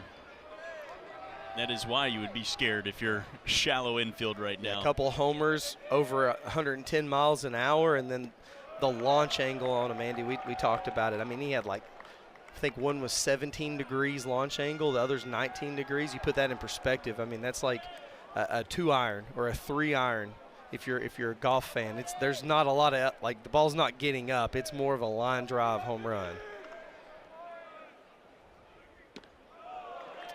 Pitch away right there from Gaitis. Redshirt senior, Pennsylvania native, pitched in 12 outings last year. This is his 3rd appearance of the season. And again, I like this move from Kent State. Brown has been pitched inside all weekend. Everything has been in under his hands. You bring a lefty in that's just got this slow, sweeping slurve. Now everything's moving away. You've sped him up all weekend, and now you throw a good change of pace at him, try to get him out in front or a swing and miss. Brown, hard hit ball right to me at second base. They go to 1. That's stellar, stiff defense from Kent State.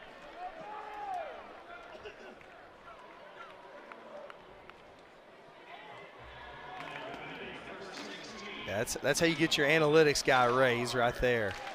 There's somebody in that Kent State dugout smiling right now. Perfect shift. Brown hits right into it. They cut down a run-scoring opportunity for Tennessee.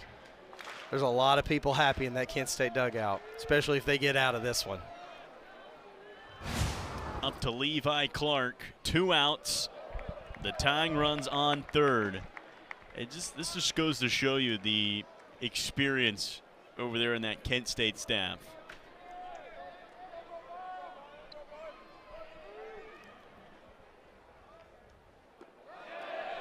Yeah, it's one of the most impressive coaching staffs in the country. We already mentioned it. Jeff Duncan, 9-year professional career, 2 years with the Mets. Pitching coach Mike Birkbeck, who we've just seen, has literally gotten every honor under the sun as an assistant coach. Played 14 years professionally. Had some big league time with the Mets and the Brewers. Clark hangs this one high, roaming over's Klotz, and Kent State gets out of the jam. Gaitis and the analytics crew doing work. A narrow margin. Tennessee threatened again, and they left another on. Volunteers have now left 5 on base in some crucial spots. Jeff Duncan and his staff, they've really put up a masterclass this weekend. They almost got one last night. They were close, and now they've got an advantage again late in this ball game. Just have to credit the maturity of this staff. Jeff Duncan's been here now, his 13th season, and Mike Birkbeck, his associate head coach, has been here even longer. Yeah, the staff that's been around for a long time. I mean, you're looking at the head coach. He's the all-time winningest coach in Kent State history, Mike Birkbeck. he's played, like, again, this is where we're at, 14 seasons professionally, big league time with the Mets and the Brewers, played for the Yokohama Bay Stars in the Japanese Professional League. He's University of Akron's all-time wins leader. He was the 1982 Ohio Valley Conference MVP. He's the member of the OVC all-time team. He's in Akron Sports Hall of Fame. And that's your assistant coach. That's the guy helping out. Recently added recruiting coordinator Zeke Pinkham from Georgia Tech. He was there for 4 seasons as an assistant. He worked with catcher. He played at the University of Louisville. He was a 2-time World Series participant in 2017 and 2019. Yeah, they got a good mix of guys who have strengths in different areas. You got new school strategies. You got old school strategies of Mike Birkbank. And it's just a really good mixture. And it especially with the maturity they have on the team, they've got guys that have played together for 4+ years. I mean, just seeing them for the 2 games today, I mean, the first thing that jumps off the charts for you, extremely well coached, extremely disciplined. Landon Mack gets Hunter Klontz to strike out. That is a rarity. Yeah, that doesn't happen a lot, but it will with execution like that. I mean, that's a 2-seam fastball, 97 miles an hour. And when you're lefty right there, it almost makes you buckle a little bit. You see it. It feels like it's going to hit you in the hip, and then all of a sudden it slides back in underneath your hands and over the plate. 8 strikeouts today for Landon Mack. Ground ball from Matthews. Marin collects it. 2nd out.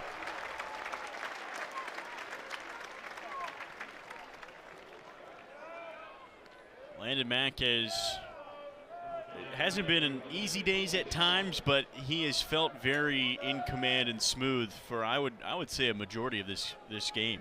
Oh, without a doubt. He's been in control. I mean, Kent State only has 4 hits. He's holding him to a 182 average. It's just, like I said, the maturity of this lineup. They've walked a couple times, got a hit batter, and they can steal bases. They've bunted, and they really throw you for a loop defensively. Here's Colton Schaller, the designated hitter. He's 0 for 2. Foul that one back.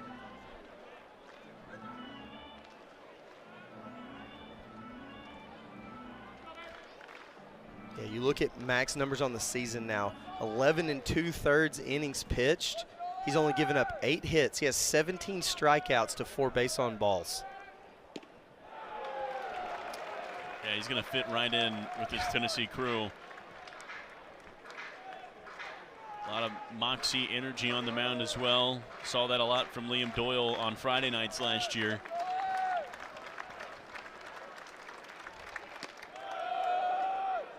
That one escaped. 98. Pitches with good pace, too, and you love that as a defender. Guy that gets on the mound, gets ready to go, gets going downhill, and really attacks the hitters.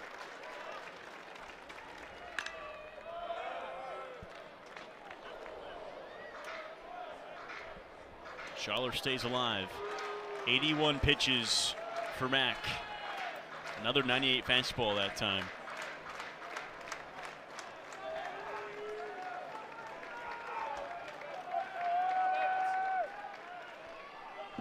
Off speed to the backstop.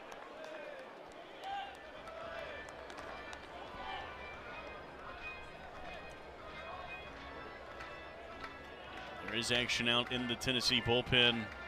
Pitch count for all Tennessee starters last week was about 85. Tegan Kuhns went into the 90s yesterday. Strike 3 swinging. Mack goes 1, 2, 3. He's fired up.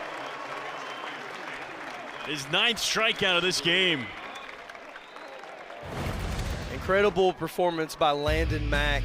3-2, 2 outs. Rears back, go gets it at 98, 9th punch out.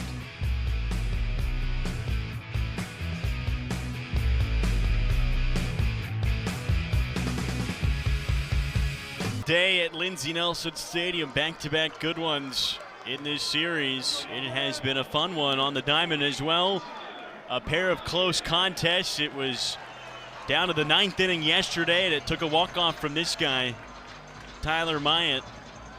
just to give Tennessee a Game 1 win, and now in another battle.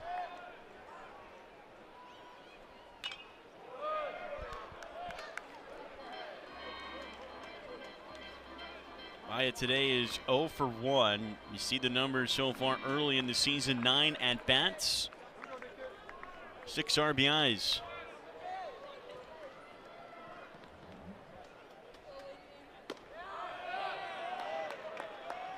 That's strike 2 from Nick Gaitis. Did a great job at the end of last inning, keeping Tennessee off the board.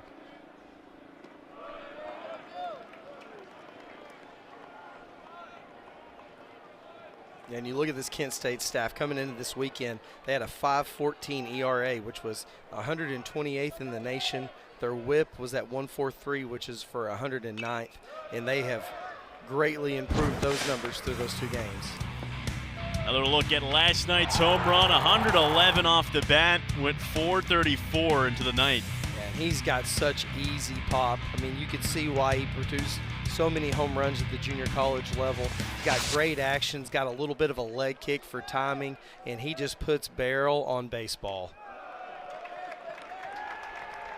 I'm a sucker for a guy that hits with a leg kick. You know, I just think that it's very pretty, and what you typically get with those guys is when they're hot, it's hotter than everybody else, and then when they're cold, when they get cold, they tend to get a little colder. But when they get going, man, it's so much fun because they pick up hits in bunches.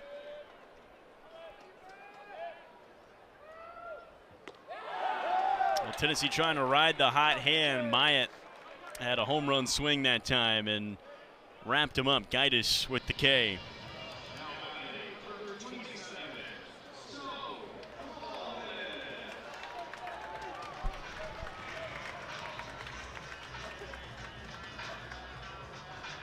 Stone Lawless stands in, had a single his last trip up in the 4th. Tennessee has not gotten a hit since then.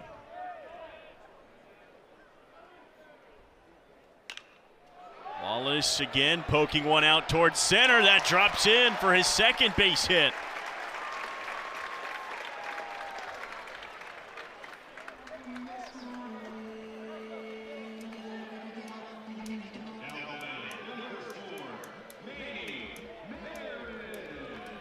Flips things over to Manny Marin, who's 0 for 2.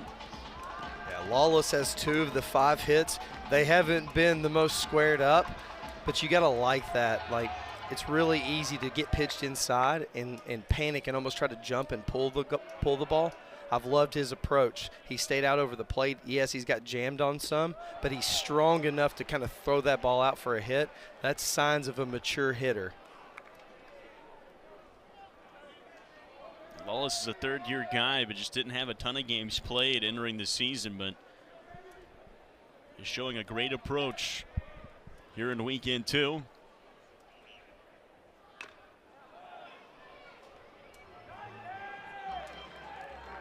Yeah, Marin's a guy that loves the ball in the inner part of the plate. He's the type of hitter you hear him talk about having a party out in front. Loves to catch the ball, creates a lot of backspin. So two totally different looks in the lineup for Tennessee, a guy you got to pitch differently right after Lawless.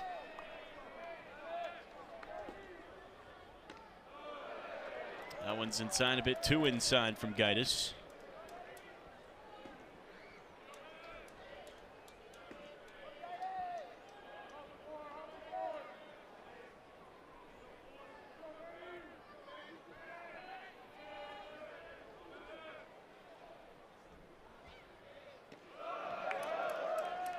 And that one low.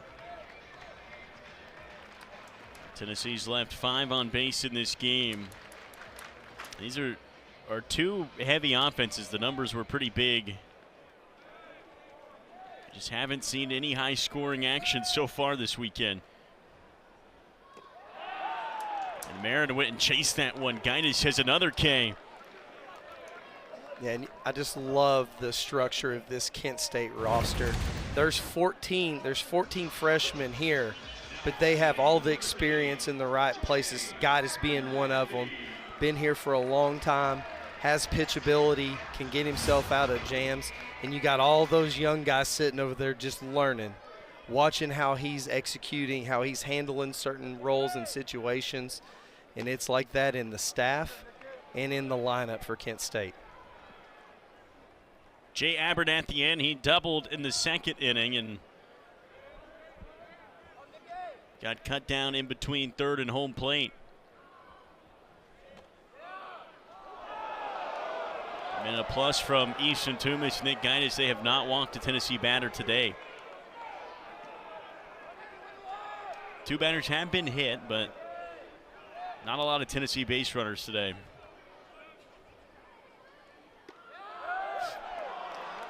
And you hear some of the Tennessee fans getting upset.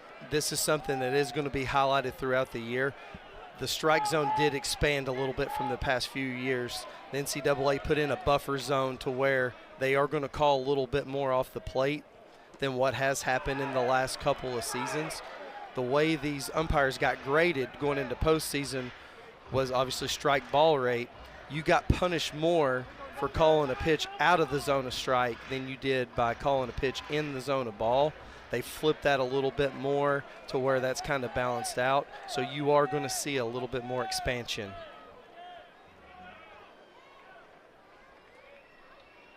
Two home. Outside. Yeah, not that much expansion, though. And we talked about it a little bit already. More balls in play. We're going to see less walks, higher strikeout numbers. It's just better baseball all the way around. At 3-2's outside, so that is the first walk administered by Kent State today. It's Jay Abernathy over to first, 2 aboard.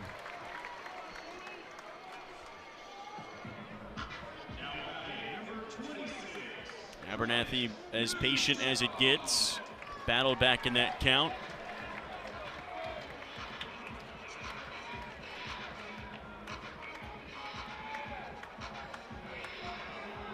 And now Chris Newstrom with 2 outs and 2 on. Again, Tennessee, they've left 5 on in this game. They left Antigua at third base last inning. And this is the guy you want up from last year. Newstrom destroyed lefties last season. Had a .444 average against them. Couple of doubles, couple of homers, and this is where you kind of saw him get his playing time. Does a really, really good job on these lefty matchups. I might have just read the same thing, Yep. Kent State. Next.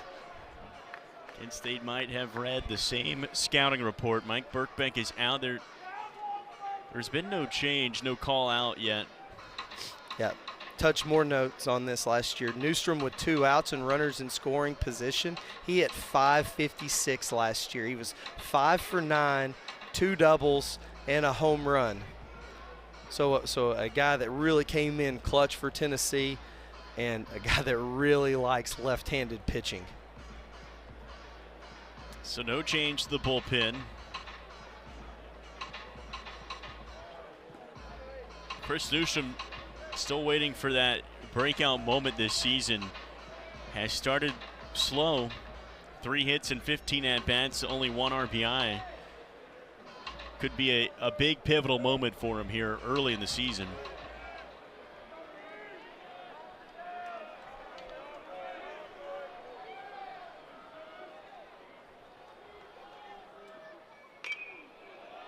And Newstrom picks that one foul, 1-1. Yeah, and this is his first time in this situation this year. 2 outs, runners in scoring position. Hasn't had an at-bat in this.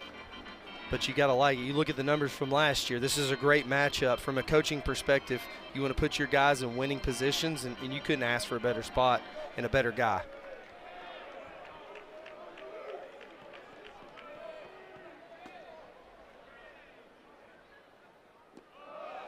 Now 1-1 is low.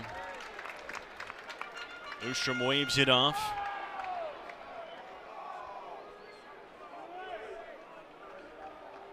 Gaitis this season just 2 walks. That was just his second in near 7 innings of work so far in 3 outings.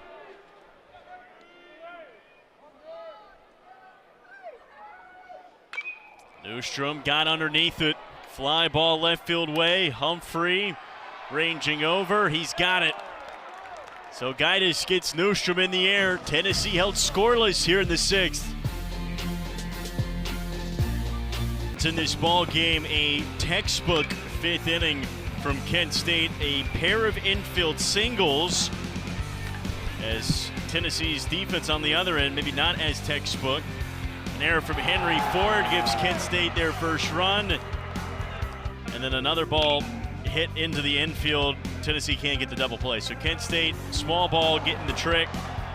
And Tennessee just a couple errors come back to hurt them. Yeah, for sure. I mean, this is a part of their offense, right? Putting pressure on there. Tennessee, no committed errors until coming into today, has forced 3, and that's why we're at a 2-1 game. Starting pitching has been great. Easton Toomas did a great job early to keep Kent State in the ball game. And Landon Mack made it through 6 dazzling innings with 9 strikeouts. He's back out here to start the 7th. And again, the pitch count last week was about 85, so you assume unless you get maybe 3 quick outs that Tennessee's going to make a change. It's still early season. You still got to worry about building your guys up.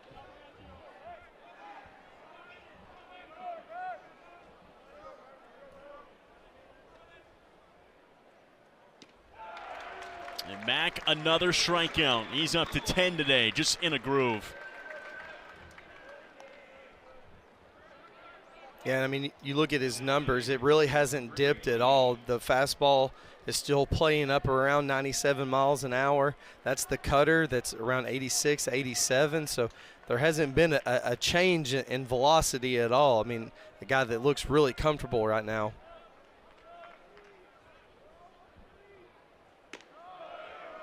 Back to the top of the order, Grady Mee has been fanned by Landon Mack 3 times today.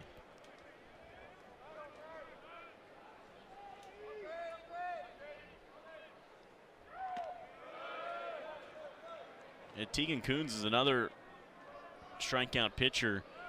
He only got 5 yesterday against Kent State after 8 opening weekend. It's just showing you how Landon Mack might be pacing this Tennessee club all year in strikeout numbers. Yeah, and this just could be a numbers matchup for Tennessee too. Like, Mee is hitting 350 against lefties and only 262 against righties. So numbers in favor for Mack in Tennessee. 11 for Mack.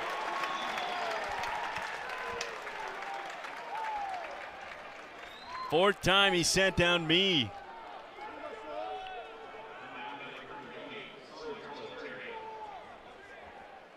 And at pitch 91, looks as sharp as ever right now, but that'll be it for Landon Mack. Yeah, and again, I think they're just kind of looking at the numbers. Like I said, Mee less against righties than lefties. And now this matchup coming up, 278 against lefties versus 343 against righties. Great job by Landon Mack. His night's going to come to an end. He held Kent State to a 160 average, 11 strikeouts, and we are going to get a new arm. Brandon Arvidsson making his debut on the other side.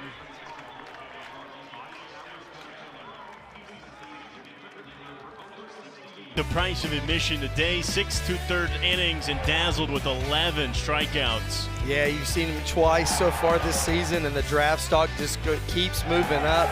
Like we mentioned, fastballs playing at 97, 3-pitch mix, kept this Kent State offense and unbalanced the entire day. Quality outing in start number 2, 91 pitches, and he was begging Josh Elander to let me stay out there for one more out. And he got better as you went. He had stricken out 4 of the last 5 batters. Just better as he went along. Only trouble he ran into was the 5th inning, and you can't really put that blame on him. There was 3 errors in the inning, or 2 errors in the inning, and infield singles. Yeah, nothing hit overly sharp against him. You know, Kent State just put some pressure on him, and Tennessee made a couple errors behind him, but unbelievable start for Landon Mack.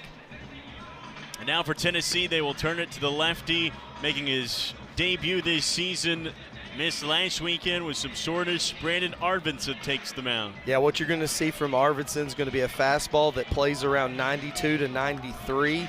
He's been up to 96 last year. His slider is going to be 81 to 83, changeup 83 to 85. It may be the best slider in the SEC. Had a 50% whiff rate last year. D1 Baseball has him as the number 119th overall prospect in the 2026 draft. Lefties hit 164 and righties hit 216 against Brandon Arvidsson. And he immediately gets to introduce himself to Sawyer Solitaria in a really good first pitch by Arvidsson. 2 outs in the inning. It was 2 strikeouts from Landon Mack. And now ground ball Solitaria foul. Arvidsson, the redshirt junior, pitched in 30 games last year for Tennessee. It was second in the team in innings pitched in appearances from the bullpen.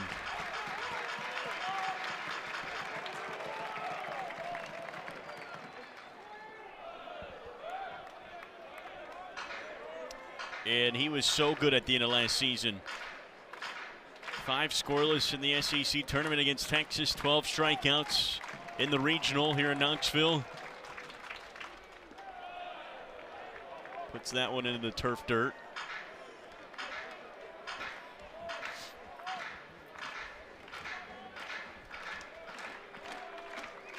Arvidsson with some preseason All-SEC nods. 2-2. That's inside. Ball 3. Yeah, so far slider riding at 84. That was a fastball at 94 miles an hour. Full count. Solitaria ropes that one, heading for the gap. Back is Abernathy. It's at the base of the wall. Going to be a 2-out double for Solitaria.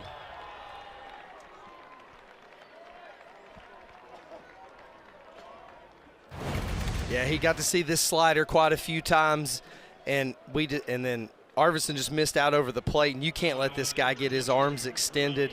He does damage to that left center part of the field. Just another good swing from last year's MAC Freshman of the Year. Third base hit of the day for Solitaria. And for Kent State, that is their first extra base hit on the weekend.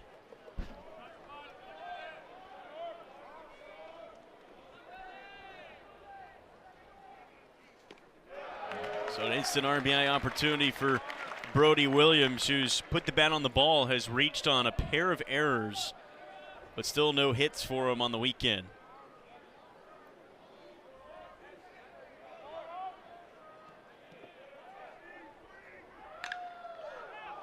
And Williams will have to protect down 0-2. Yeah, and Williams was great in these opportunities last year. 2 outs, runners in scoring position, .423 average. He had 11 hits, 2 doubles, a triple, and a home run.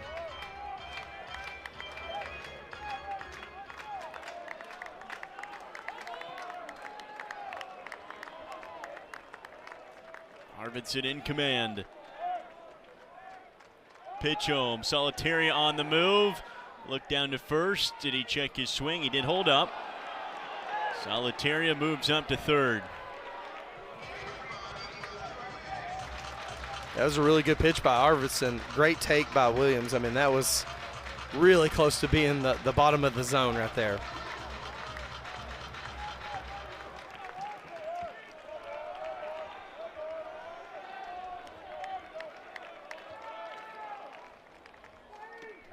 That's in there. Strike 3 called. Arvidsson, his first K of the year out of the pen.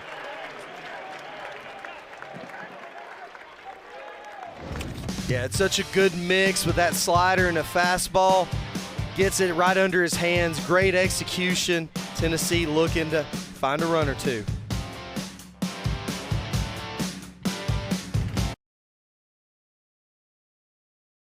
The home fans looking to cheer on this Tennessee offense, Cody, that just has 1 run on 5 hits.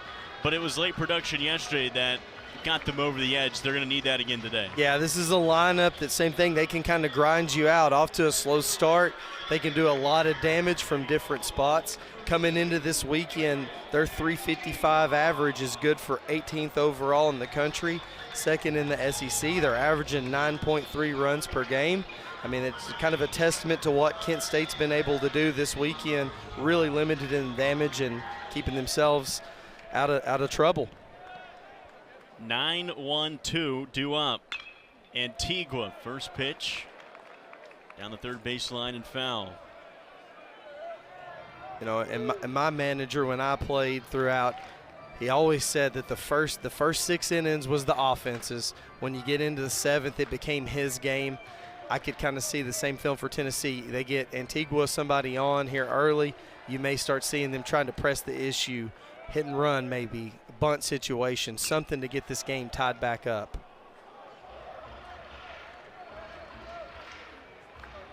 Tennessee got 3 runs in the 6th inning to take a lead. Last night, Kent State chipped all the way back, and then a 9th inning walk-off home run. Working with 9 outs here. Obviously, it's just a 1-run deficit. Landed back, did a great job on the mound. Antigua hits one well out to left field. Humphrey towards the wall, and Antigua just missed his first career homer right there. That was deep into left field.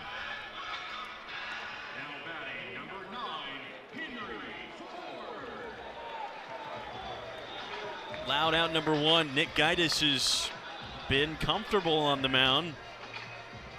The lefty with 2 innings. Only 1 hit, 1 walk.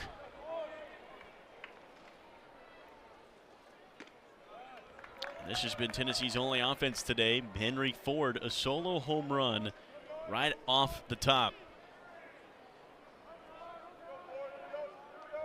Since then, it has been 5 scoreless innings for Tennessee's offense.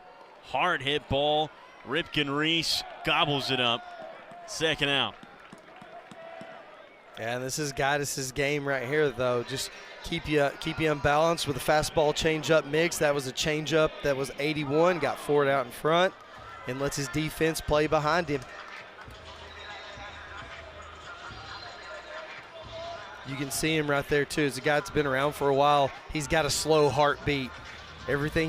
Nothing speeds him up. He makes sure that he's in control of everything. You saw him look back, make sure everybody's set up for the shift. Getting a little bit off the plate now, too. He's kind of worked to get a little bit of a baseball off, I would say. Now Brown shakes that one off. Blaine Brown 0 for 3 today. He made a great defensive play out in left field to keep Kent State from getting a run. It could make this deficit a little bit bigger right now for Tennessee. Hard hit ball right into the shift. Mee is there, and it's a quick, lightning fast 1-2-3 frame. On to the 8th we go. We played 7 in Knoxville, just 3 runs. The sun's starting to set here in East Tennessee. We've had 2 beautiful days to start the series. 2 good sunsets down the right field side. Lindsey Nelson fully renovated. Just becoming a premier spot to take in a potential regional matchup that we're seeing here this week. Ripken Reese wasting no time on the ground. Manny Marin for out number 1. Cody, if you're picking a spot in this ballpark, where are you sitting? Where's the spot? I mean, right now, what I would choose is these new club level suites that we got up above us. Yeah. Haven't had a chance to take a look at it, but that's part of the new additions. Wraps completely around the stadium. It's opened up. They have inside and outside seating as it goes, so that would be my first choice.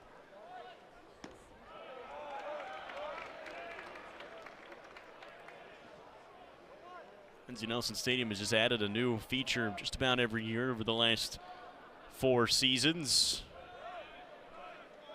And you saw some of it a few innings ago. It was highlighted. New home plate entrance in plaza area.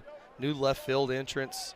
We just talked about the suites in the club level. They added additional chairbacks in the mezzanine level. There's new first base restrooms and concessions, new left field bar and concessions.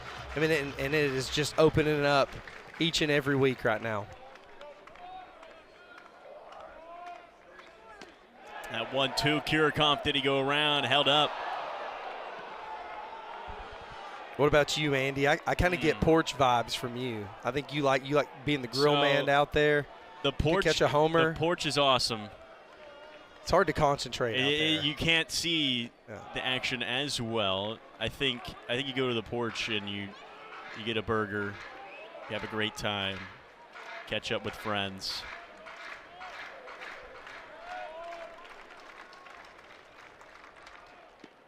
Three twos in there. Strike two. Arvidsson with the K. Yeah, Uber Eats is out there delivering to the porch. Brandon Arvidsson delivering Ks here. Right down the middle, 83-mile-an-hour slider. I think for a close game like this, though, I mean, right behind home plate. It looks so fast from when you're at almost field level. You're right down there at the MVP seating as well. Yeah. Could go in and grab a refreshment or two.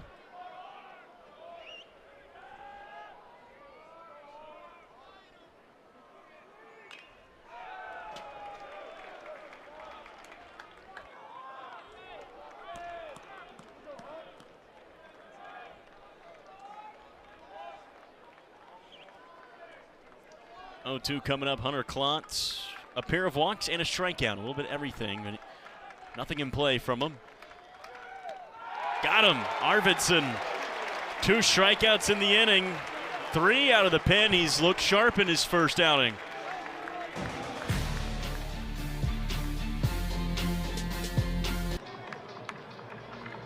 You can't see it right there. That's Hunter Ensley out there on the porches. We were talking about the porches last inning. He was in frame. That is Tennessee vet and former center fielder Hunter Ensley checking out a game from center field. Enjoying life at the ballpark. A much different vantage point for him this year.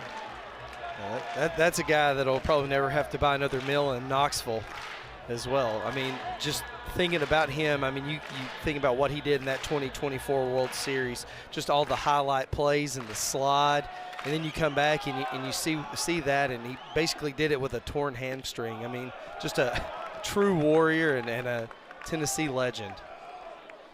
Massive part of that 2024 National Championship team, as mentioned, and member of last year's team. He returned back for another year. I'd say he's probably the most popular guy at the ballpark. Everyone's going to want to have a word with him as he moves into life. Rightfully after. So. I still like, going back to that World Series, it's ingrained in my head, him making that play up against the wall against North Carolina, and his eye black was on that wall for the entire World Series. Such a cool moment. Yeah, rumor has it, too, that piece of padding from the World Series, it's made its way back to Knoxville. Wow. All-time souvenir right there.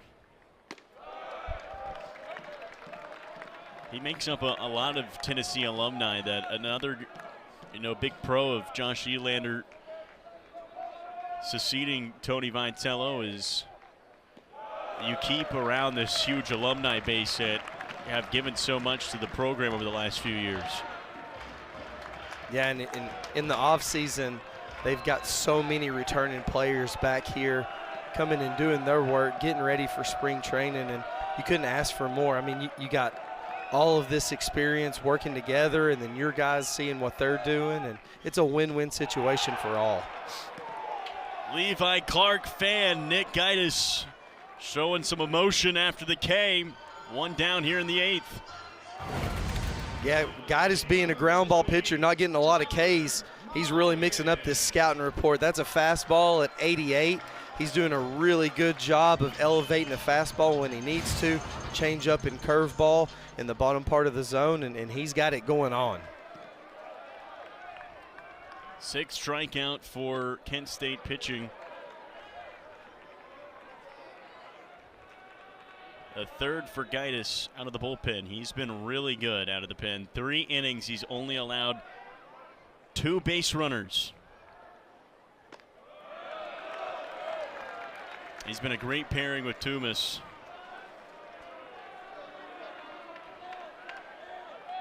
He still has a couple of nervy ABs to deal with Tyler Myatt standing in. Still just a 1-run game.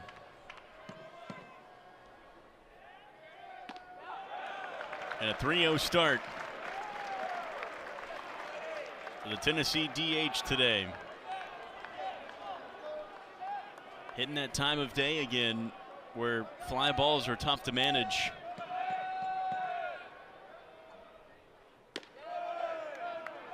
That came back to bite Kent State yesterday. Yeah, we were talking about that off air a little bit right there. You get that line drive out there that got lost, and they're 5 outs away. There's a chance they're picking up win 2 against the number 14 team in the country. Myatt will head to first.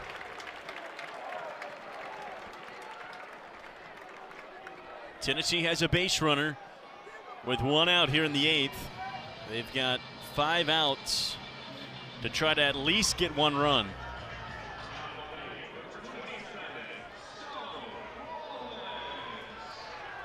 Stone Lawless has been the best hitter in the lineup today for Tennessee. He's got a pair of hits, 2 for 3.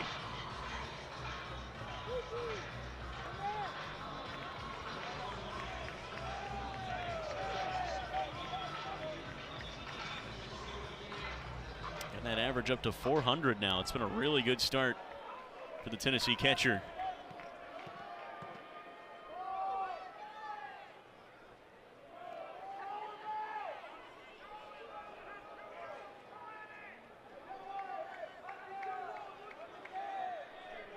Yeah, not entirely sure what was going on in that discussion, but we're back at it.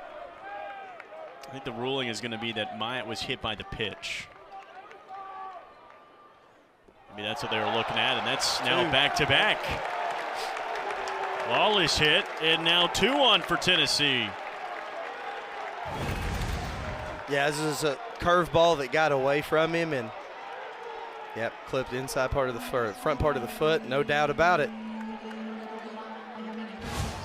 Back-to-back free passes. Kent State's been really good at limiting free passes.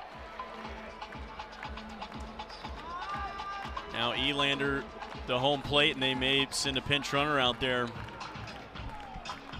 The tying run's at second. It's Tyler Myatt, the DH. They're going to elect to go for speed. Into the game is Finley Bates, San Diego State transfer.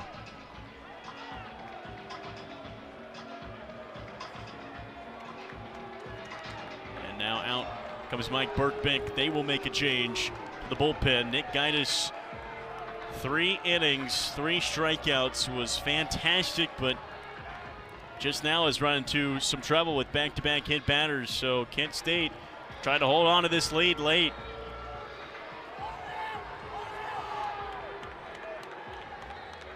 New pitcher into the game for Kent State. It's the righty freshman Peyton Williams, the second outing of his collegiate career. Yeah, what you're going to see from him is a fastball that's 92 to 94, curveball 79 to 81. He's got a true 12-6 curveball. Thing that's unique about him, over the top slot, he has like a 6'7" release. The kids at home are going to love that one as it goes. Real steep vertical angle of attack. That means his ball has a lot of downward action, downward plane.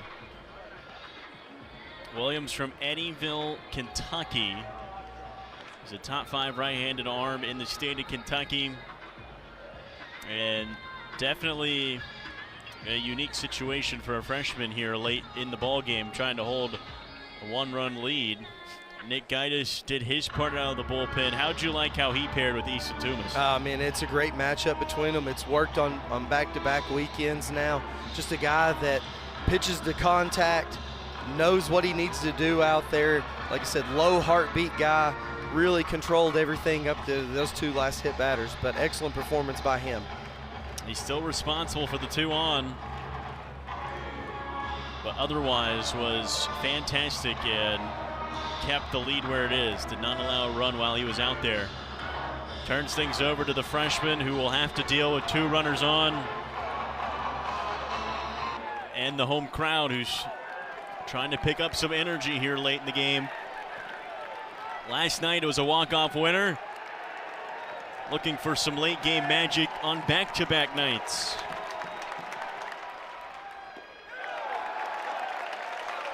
Yeah, Peyton Williams comes in here. He is the number 9 impact freshman for the MAC Conference.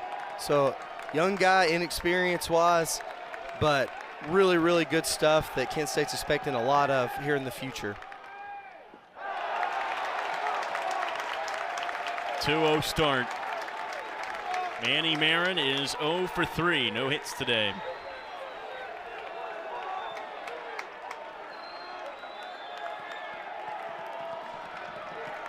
Finley Bates at second. Wallace at first. Marin hits this one well center field. Kirikoff back. He's got it at the track. Both runners not able to advance.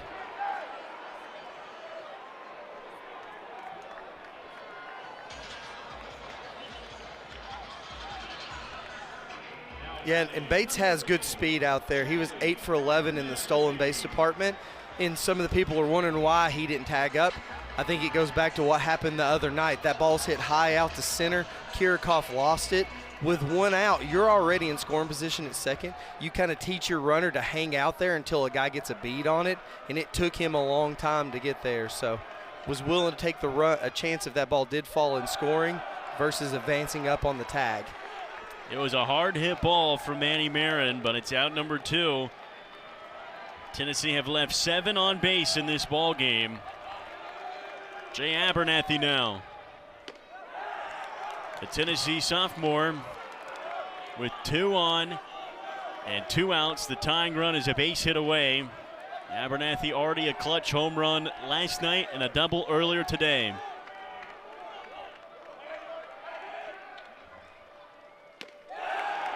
A home run type swing, can't grab it. And now Williams an out away from ending this inning and getting out of the jam.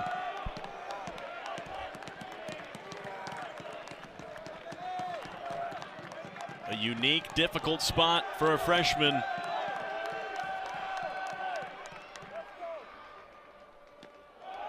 That one skips, ball 2.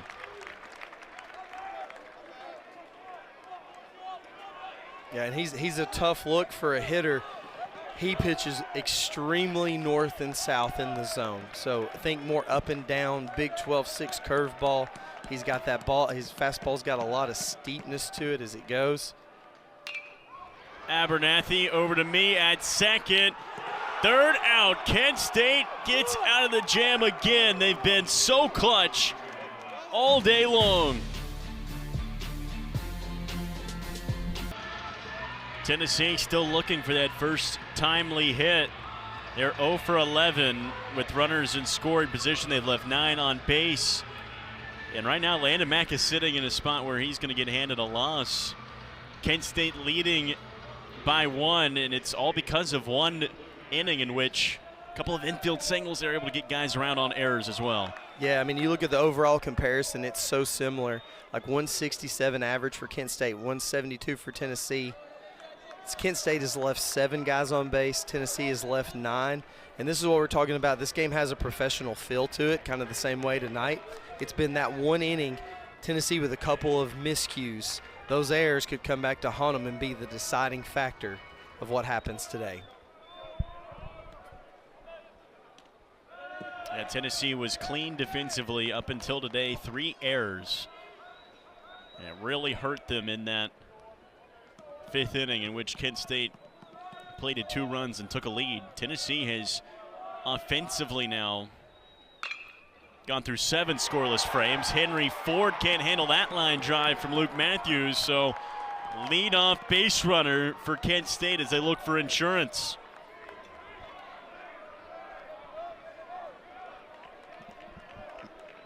Just goes back to it again. Matthews tries to bunt on the first pitch. It forces Ford to scoot up.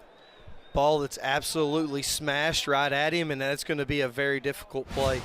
The reaction time is so short, less than 90 feet right there. It just gets on you, and he tries to go like hockey style with it, goalie style, to kind of keep it out of the back of the net, and kind of got through.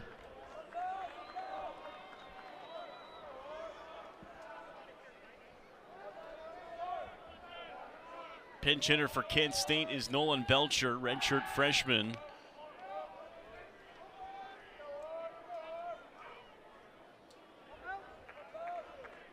He'll step in for Colton Schaller in the DH spot. The runner on.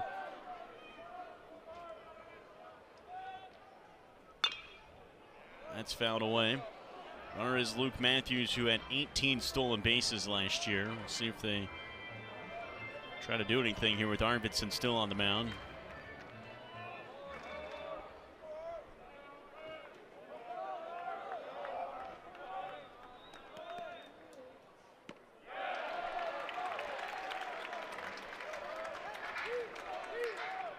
Yeah, and Kent State just playing a little lefty-righty matchup right now. Schaller, true lefty. You bring in Belcher to righty to kind of try to equalize that Arvidsson slider, which is a tough ask for anybody.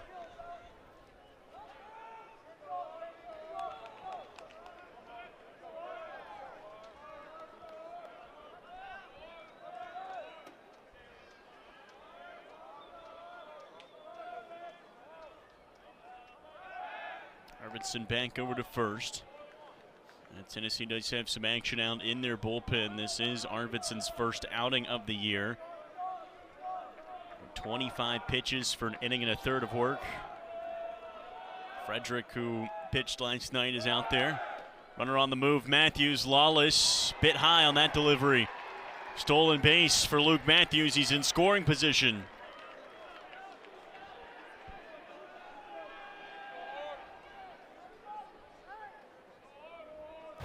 As you highlighted, Matthews can run a little bit. They just picked their pitch. They got an 0-2 curveball, 83 miles an hour. That gave Matthews the opportunity to beat out that throw.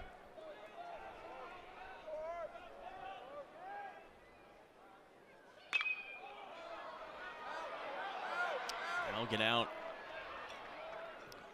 and into foul territory. Into the crowd. Belcher staying alive. Arvidsson trying to keep things in a one-run game.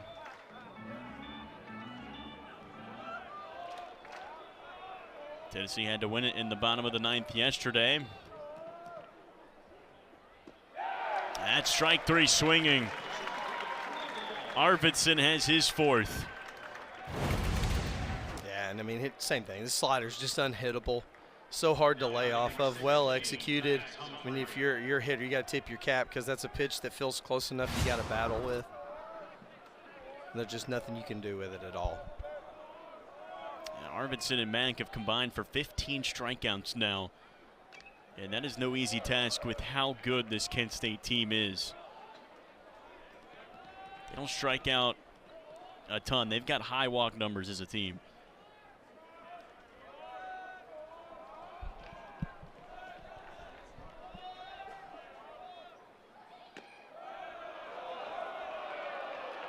Humphrey lays off that one. 1-1 to Max Humphrey, who's 1 for 3. He had an infield single that helped jumpstart that two-run fifth inning.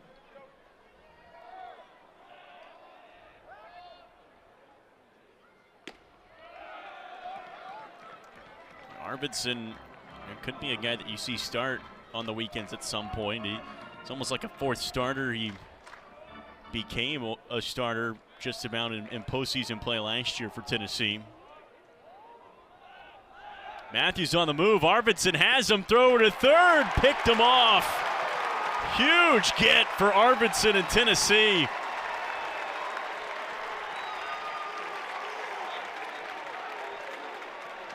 Yeah, you saw Matthews bouncing around a little bit back there, and he definitely got Arvidsson's attention.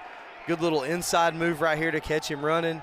Good throw from a lefty, and a good way to neutralize a runner really quick. Big help for Tennessee. And that is massive because the top of the order is looming. And you certainly don't want to get to Solitaria, who's got 3 hits today. And if you can face the minimum here, you can send your guys back to the dugout with a little bit of momentum. 3-2. Strike 3 called. Arvidsson's return to the mound is sensational. 5 strikeouts.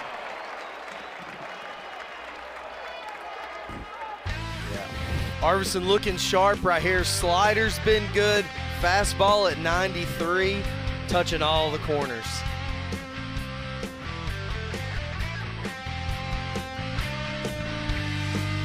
They had a walk-off winner in the bottom of the 9th last night. They are down to their final 3 outs, down 1 run.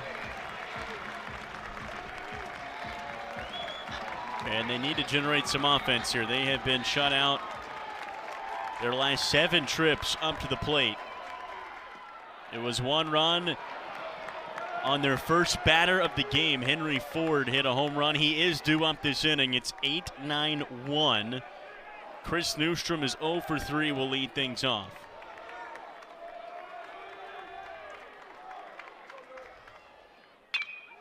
And that's in the air. Playable. Kirikov battling a tough time of night. He makes the catch for out number 1. The question here is you don't have Blake Grimmer. You do not have Garrett Wright. Both are out this weekend. Reese Chapman is not in the lineup. He was sick, reported sick before today's game, so he's not in the lineup. He's your veteran right fielder and a lefty. At Ariel Antigui's spot, Tennessee's going to go with the freshman Trent Grindlinger. Yeah, as Grindlinger steps in, this was the number 30 overall player in the 2025 class. He was the number 2 catcher. Scouting report on him, extremely mature for his age, always a professional at bat, has some juice to get the ball up and out of the yard. This is his 4th outing of the year. He did make a start last week, and he has been good in limited time. Just 5 at-bats. He has 3 hits, and one of them being a double.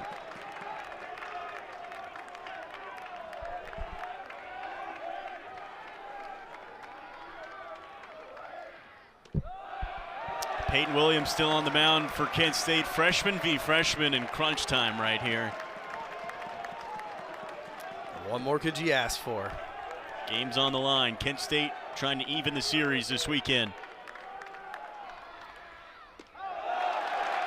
Grindlinger shaking his head.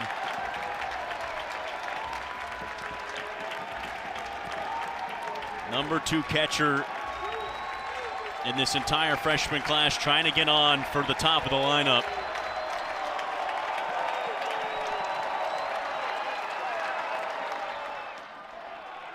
And that 3-0 pitch is in there, strike 1.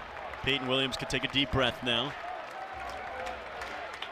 Grindlinger is a part of a very crowded catcher's room, but getting some early action. Fouls that one back. Full count coming up.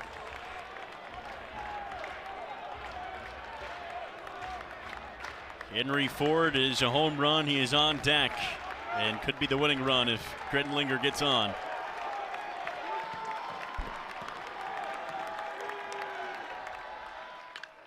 Fouled back again.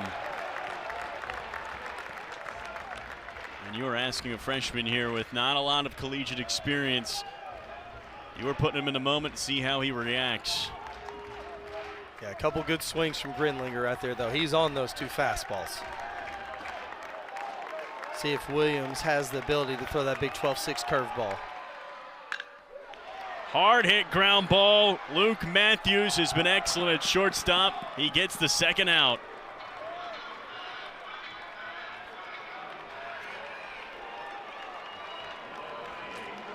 One out remaining for Kent State. They are looking to even this series, pick up a huge RPI boost. A team that has aspirations even to be an at-large bid. but it's Henry Ford.